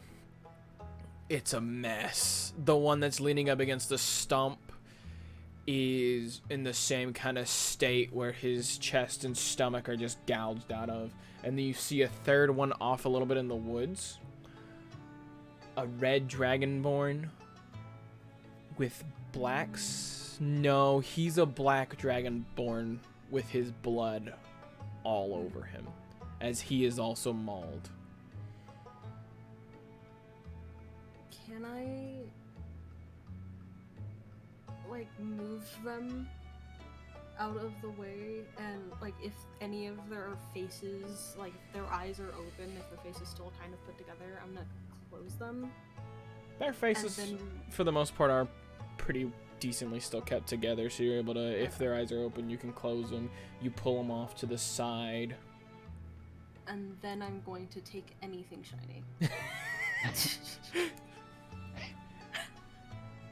Mel, I love you. You find... Oh my god. It's a dirty 20, but still. You find on the elf, the one that was in the middle of the road, Mm-hmm. a copper ring Mm. and a copper earring. Both of them very bloodied, Hmm. but easy to clean. Yeah. The one leaning against the stump, you find a small knife, like a self-defense knife, in his pocket. Didn't do him much good. Mhm. And then on the dead black dragonborn, you find a piercing in the front part of her snout that you can take if you really want to like try to get that out of her mouth. Nah, I'll leave that one. But you pull their bodies like a little bit into the woods so that they're not like out there. The blood is still all over the side of the tree, in the road, and in the grass patch where they all died, and where you slightly dragged them a little bit. Gotcha. I'm gonna put all my knickknacks in a little pouch, and then I'm gonna try to clean off the knife, and then I'm gonna walk over to where Frederick is. You see that Albert is petting his horse. Annabelle is checking the other wagon for stuff because they're not gonna need it anymore. Yeah. I mean, it's the truth. her. It's the I best. like her. Yep. I was gonna do that when you were done describing what Neeby was doing. I mean, do you want to join Annabelle on searching the? Hell yeah. Tieflings. So you step Oh, over. I need you to roll a sleight of hand as well. Actually, no, investigation. Just like while I'm over there, check out the bodies with me being a doctor. How did they die? Is that investigation? Yes, investigation. I shall investigate. 11 again! As you're digging through, Annabelle has like a soft smile on her face. And she's digging through a bit more. You're finding a lot of like small stuff like food and stuff. But as she's digging, she pushes past some of the sacks a little bit and then pulls out a small log box. Ah, there we go. That's something good. The food's good. We could use the food and put it in the wagon. But this, and she kind of sets it to the side, this might have something that we could use.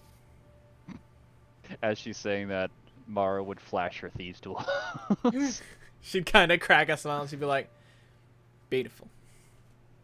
And she'd kind of gesture towards it. Go ahead and roll for sleight of hand with advantage.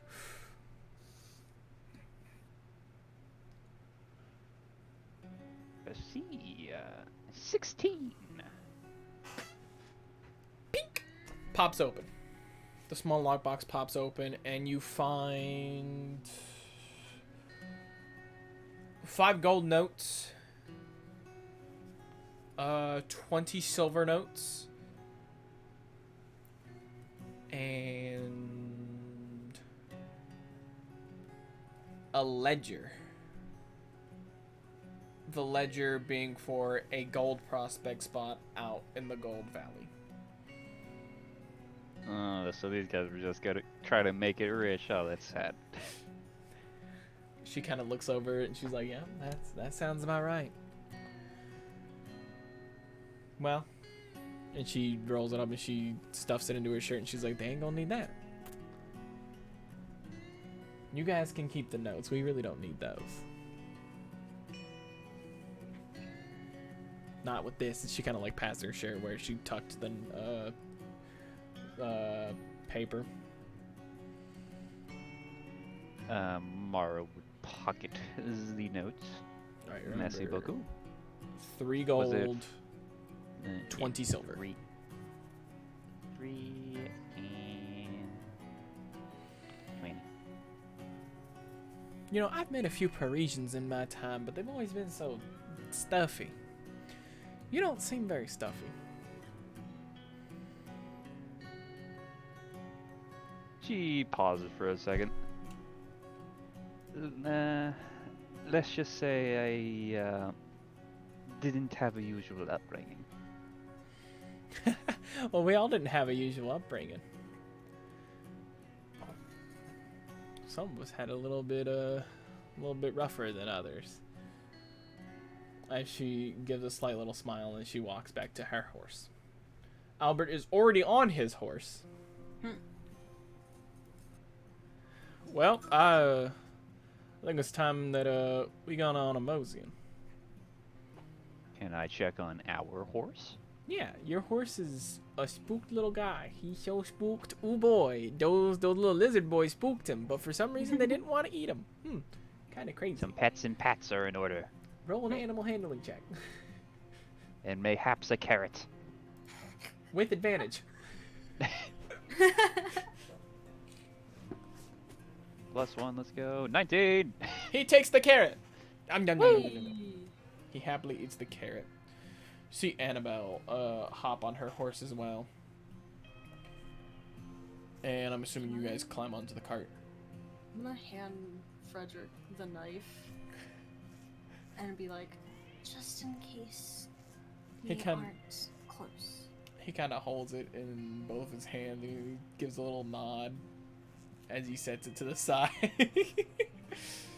I put it back in his hand. He looks at you and then he just gives a nod and then he kind of just puts it in his pocket. There we go. And you guys are off. After that fun little encounter, the rest of the day is very light. You see Albert and Annabelle trading words a little bit as they ride, but they don't really talk to each other much. They both just have like content smiles on their faces. If they look at each other, their smile gets bigger. With a finer kind of glance, you see on their hands they do have wedding bands. Cute.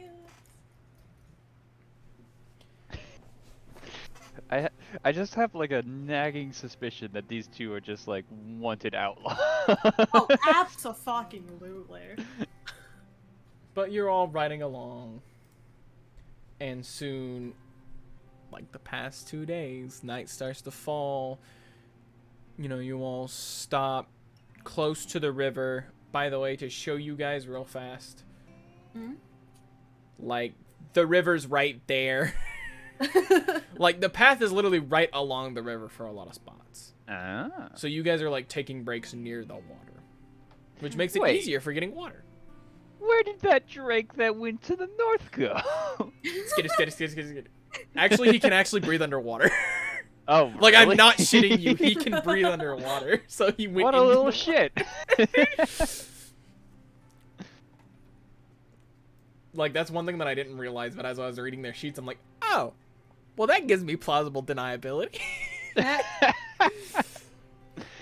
What every DM needs, plausible deniability. Of course.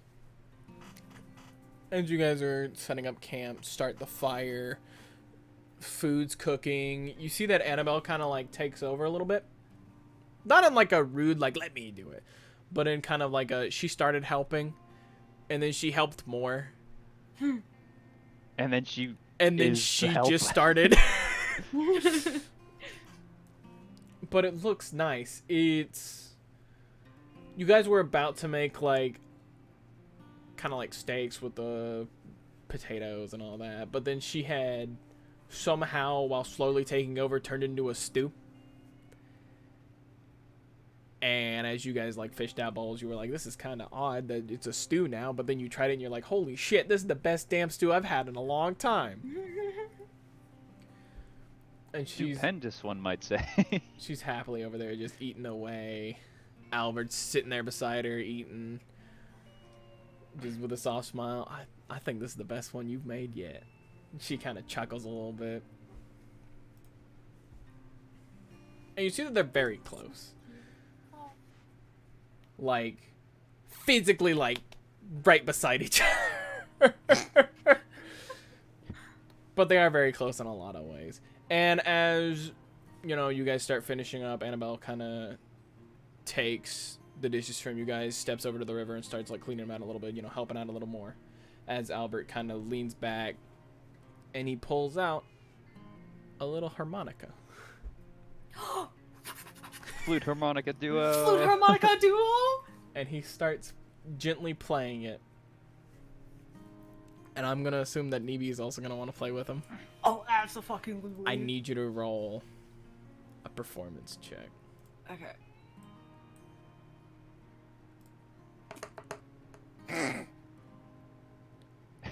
She puts it away. Wait, did you nat one? She puts it away. She goes to blow. She's confidence gone. After listening to him, she's like, he's too good. It's a soft. You didn't think that harmonicas could be this soft, but it's just a soft playing harmonica. He's careful with how he plays, but it's beautiful sounding. You see Frederick in his tiefling form kind of like perk up a little bit and like watch him as he plays. Very interested in what he's hearing. And very interested in what he's saying. Albert kind of opens his eyes, sees Frederick's wonder and amazement as he just closes his eyes again with a smile as he keeps playing. Where's Frederick right now? Frederick is like just sitting over there. He just finished eating and now he's watching Albert play with mass amazement as he's in his little tiefling form. He likes it. The funny little metal box sound good. Annabelle comes back, sets the dishes to the side where you guys have been packing them, you know, into a small little crate. Closes it back up, seals it tight, and puts it back in before she comes back and sits beside Albert. Just closing her eyes and slightly swaying with the music that he's playing. And it's very calm. It's very serene compared to the morning that you guys had earlier today. Your new friend's making it feel a lot safer now. Not that it didn't feel safe as it was, but after the whole encounter, more numbers feels better. Good job. Glad you broke your flute. Shut up. Shut up. Was that the sound of her flute snapping in half? She accidentally sat down on her flute. No. It's a joke. Oh, dude.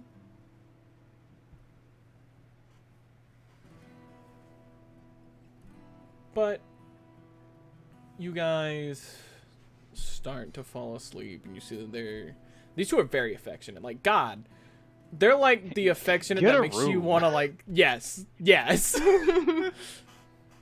They very much love each other. Frederick's eyes. He's sleeping in the wagon tonight. But night falls. Morning comes. Everyone starts to wake up. They start to. Annabelle quickly gets to making a small breakfast. As Albert starts to putting stuff away in the wagon ahead of time. I assume we got a long rest there. Yes, that was a long rest. It's just, this feels easy. But hey, can't really complain. You know, if it feels easy, hey, that's good. Less pain. You guys pack everything up. Annabelle and Albert hop on their horses, and you guys start going down the path. They're following beside you guys, talking occasionally. You all are conversing a little bit. Do you guys want to like ask them any questions? Get to know them? How long together? Well, I'd say about how long? She's like looking up. She's like trying to figure it out, and Albert kind of just goes, I'd say about 6 years. 6 wonderful years. Cute. He kind of chuckles. He's like, what about you two? How long you guys been out?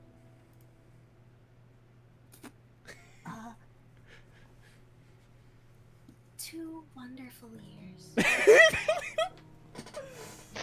You just see Mara lean forward. 3 days. Albert kind of gives a look. Annabelle just wonderful days. Annabelle just busts up laughing.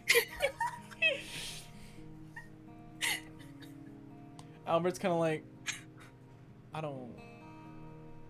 And Annabelle's like, they've been traveling for 3 days, dear. Sorry, I didn't mean to joke. It was just there. No, you're fine. You're fine. It's always fun to have a little bit of fun now and then. Yeah. So what are you all out doing here? Seems kind of odd for just 2 people and a youngin' to be traveling out west. 2 people that have known each other for 3 days. She raises her hand a little bit. I don't mean to pry. You know, if you don't want to answer, that's okay.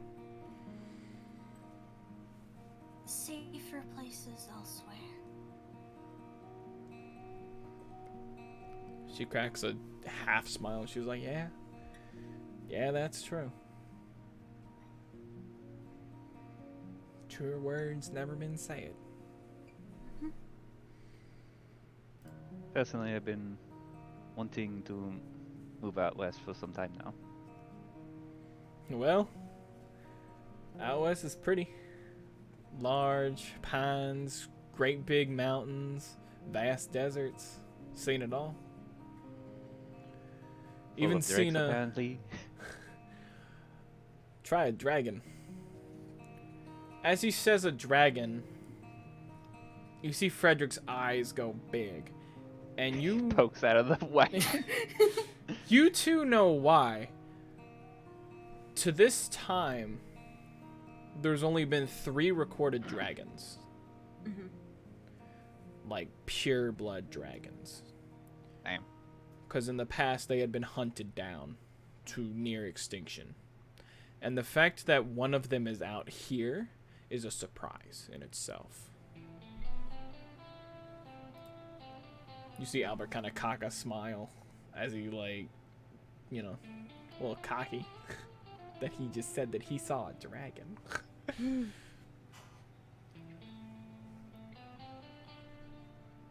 Frederick kind of pokes his head out from underneath the tarp on the wagon and goes, "What did it look like? How big was it? Was it as big as the sun? Why?" Albert kind of chuckled. He's like, "Oh yeah, bigger than some of the clouds that you see. Like that one." And he points up to the sky, and it's a big ass fucking cloud. He's like, "Bigger than that one. White as that one. Short across. Over the mountain peaks." Frederick's eyes go wide, and he's like, "Wow."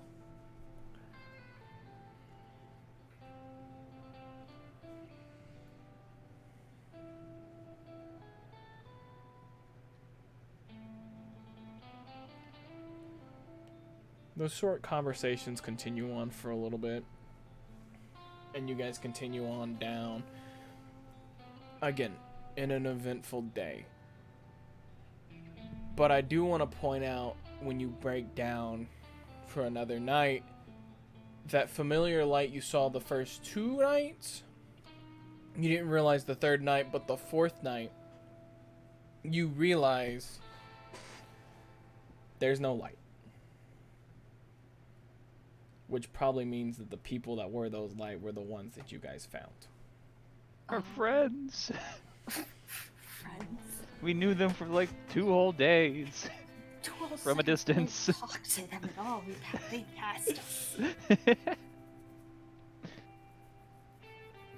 It's the same system as every night. Break down, take a break, eat food, maybe wash up a little in the river. Take care of your personal business. Nibi, I want you to roll. Oh. Actually, Jeez. Mara, I want you to roll a stealth. Oh, I'm rolling. I was ready, motherfucker. Nah. Let's see. 23. You do your thing. Gotcha. With ease. Gotcha. No Fear? one is any the wiser. Gotcha. What? Don't worry about it. Huh? Night. Do I notice this motherfucker is gone? Not at all. It's only... You don't notice Ask nothing. Ask the person with a +7 to stealth to roll. I have a +7.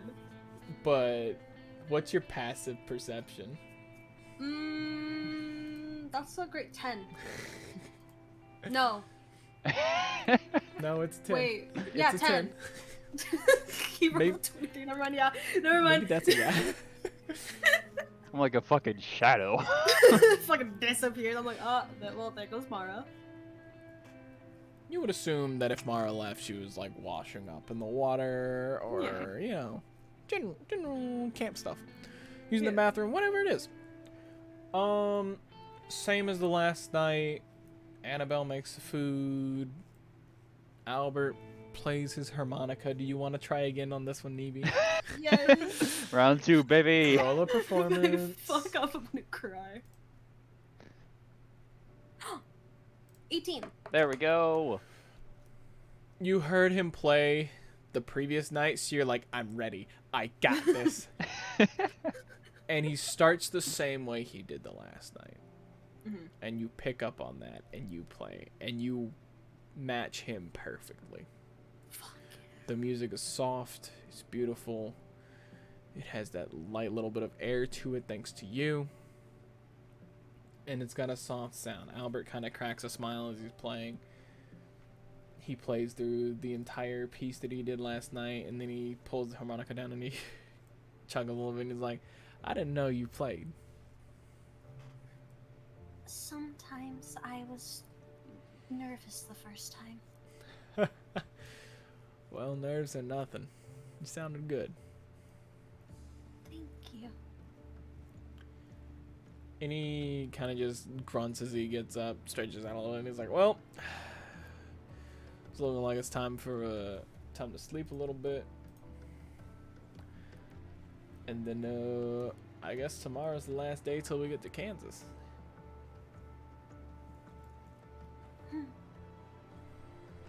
Maybe we'll see each other again when we split. He laughs a little louder and he's like, who said anything about splitting? Oh, oh shit! He's in for the long haul. Fuck yeah! Ooh, we're gonna exploit. Ooh. If I'm going to be honest, we're trying to get to Blue Water. Quieter town, nice and easy. Angry page flip. Mara just like leads back. How ironic. Huh, what do you... I feel like... And he looks to Mara. I feel like you don't like the fact that we're trying to get to Blue Water. No, it's not that. It's just a similar place we might be headed to as well. Well, I do know the place. It's a very quiet, small town. Ain't no issue.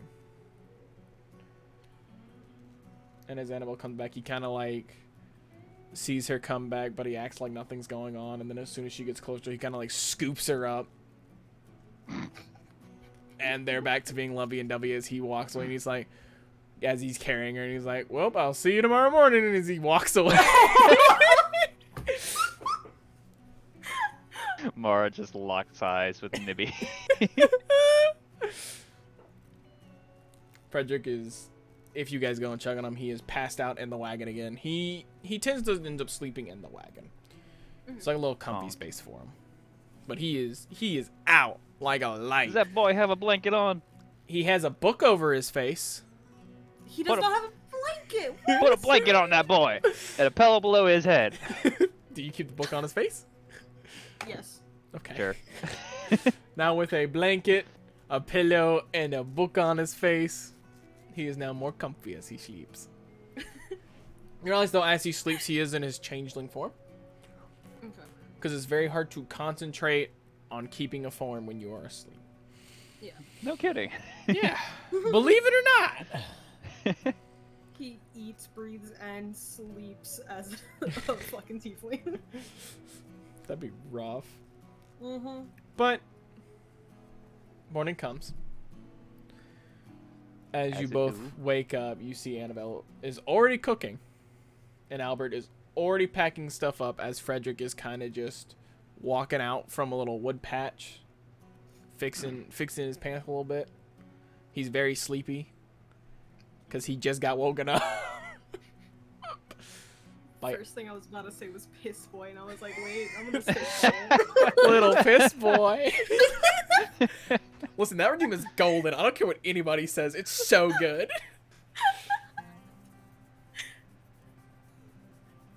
But- How'd the Frederick doing? Who did what?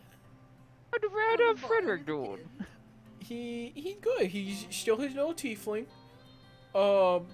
He luckily woke up before Albert woke him up. So he knew, like, he later tells you guys this is what essentially happened. He woke up, he saw the flap start to move, and he immediately changed. In a panic. But, and you see it now that he really did change in a panic, because his eyes aren't yellow, they're blue. I just put my arm around him and then start walking. You hear him go, as you see his eyes turn yellow again. Just do a little head pat and then let him go off in his own. He looks up at you and he's like, thank you. And then he just scampers away. Again, same process. It's a very monotonous thing day in and day out now. Yeah. Camp breaks down quicker with the help of Albert and Annabelle. And you guys hop on the cart, hop on the horses, and go. Hey, this might throw you for a loop. Yeah, can I look at my lesser Drake scales? I want to examine them. I want to examine them bitches. All right, so your lesser Drake scales, they look like scales, and they're green. Nice. Very detailed. As you bend them Any in idea your how much they'd hand, be worth? as you bend them in your hand a little bit, you can tell why they're lesser. Because I want you to roll a strength check. -1, let's go. 4. you try to, because you want to see, like, it's a, you want to see if it's actually a lesser Drake scale or not. So you try to bend it. It does bend a little bit, which tells you immediately it is a lesser Drake scale. Ignore that part. If a Drake scale bends, it's immediately lesser. Just because that's the quality. A stronger Drake scale would not bend as easily as these do. So you can tell that they're lesser just from the fact that it bends a little bit. It looks pretty good. One of them has like a small spattering of blood on the bottom, but you can just like spit shine that off. Spits in Mara's hand. Mara would not do a spit shot. they're not gonna go for much. Just because in this area, forest drakes, the smaller forest drakes, like the ones that you guys are into, are pretty common. They're like coyotes. Just bigger and lizard. But in this pined area, they are pretty common. So if there's someone who buys them in town, they're probably going to go for like a silver. Not much, but it's something. I'm about to fashion these bad boys into some fucking earrings. Speaking of town, as you guys are entering in, you see that more of the pines have turned into stumps. There's a logging operation to the right side of the patch, where you see that they are just clearing out large patches of wood, and from that empty stump and field, you can see the smaller city. It's not as big as St. Fernando was, but it's still pretty big, of Kansas City. Kansas City. And that's where we're going to end it tonight. The adventure has started. You now have your charge, small changeling, who cannot show who he is, and 2 new mysterious friends. They're gonna stab us in the back. I swear to fucking god. I have like their cuteness act is cute, but it's a fucking act. I swear. It's okay. We're both skeptical. And 1 random stealth check.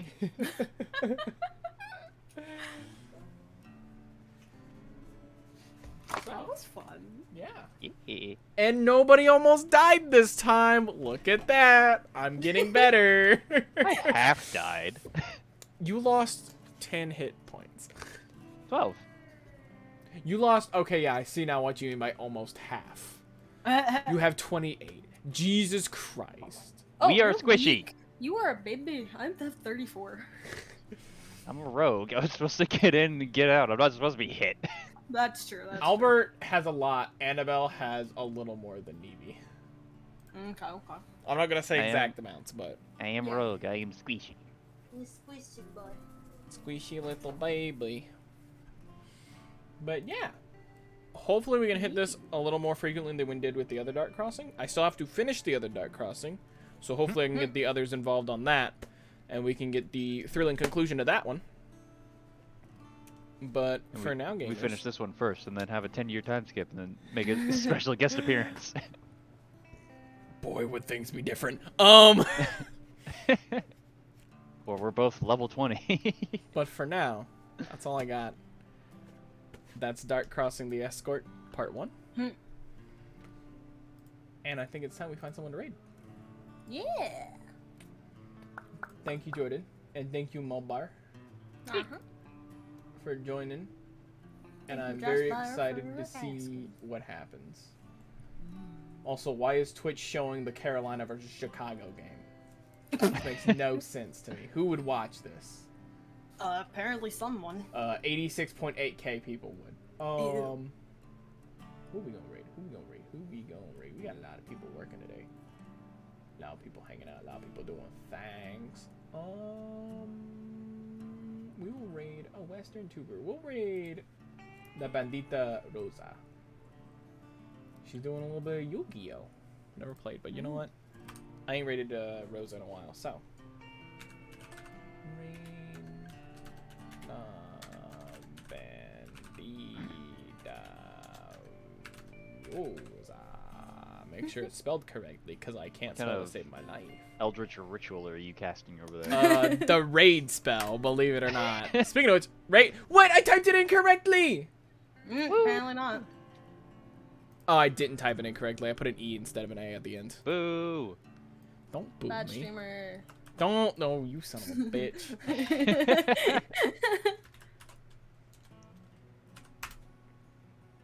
I did it. Let's go. Hey. As far as for me, I don't know what the schedule's looking like. I know Sunday's gonna be another S&W stream. But what I'm gonna be doing, I don't know. Maybe more Noun Town. Who knows? Melbire, do you have anything going on?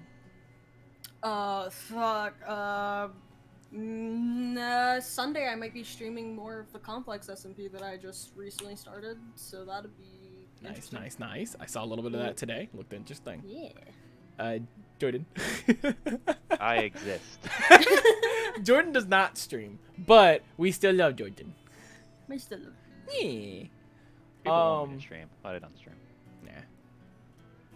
But that's all I got today.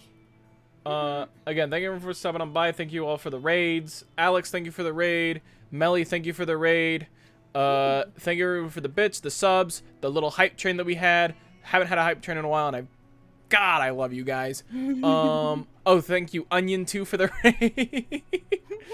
Now you know the people to bring if you want a hype train. Yeah. Yeah. And again, that was Dark Crossing, the Escort. I hope you all enjoyed, and have a good day. Bum, bum, bum. All right, raid out.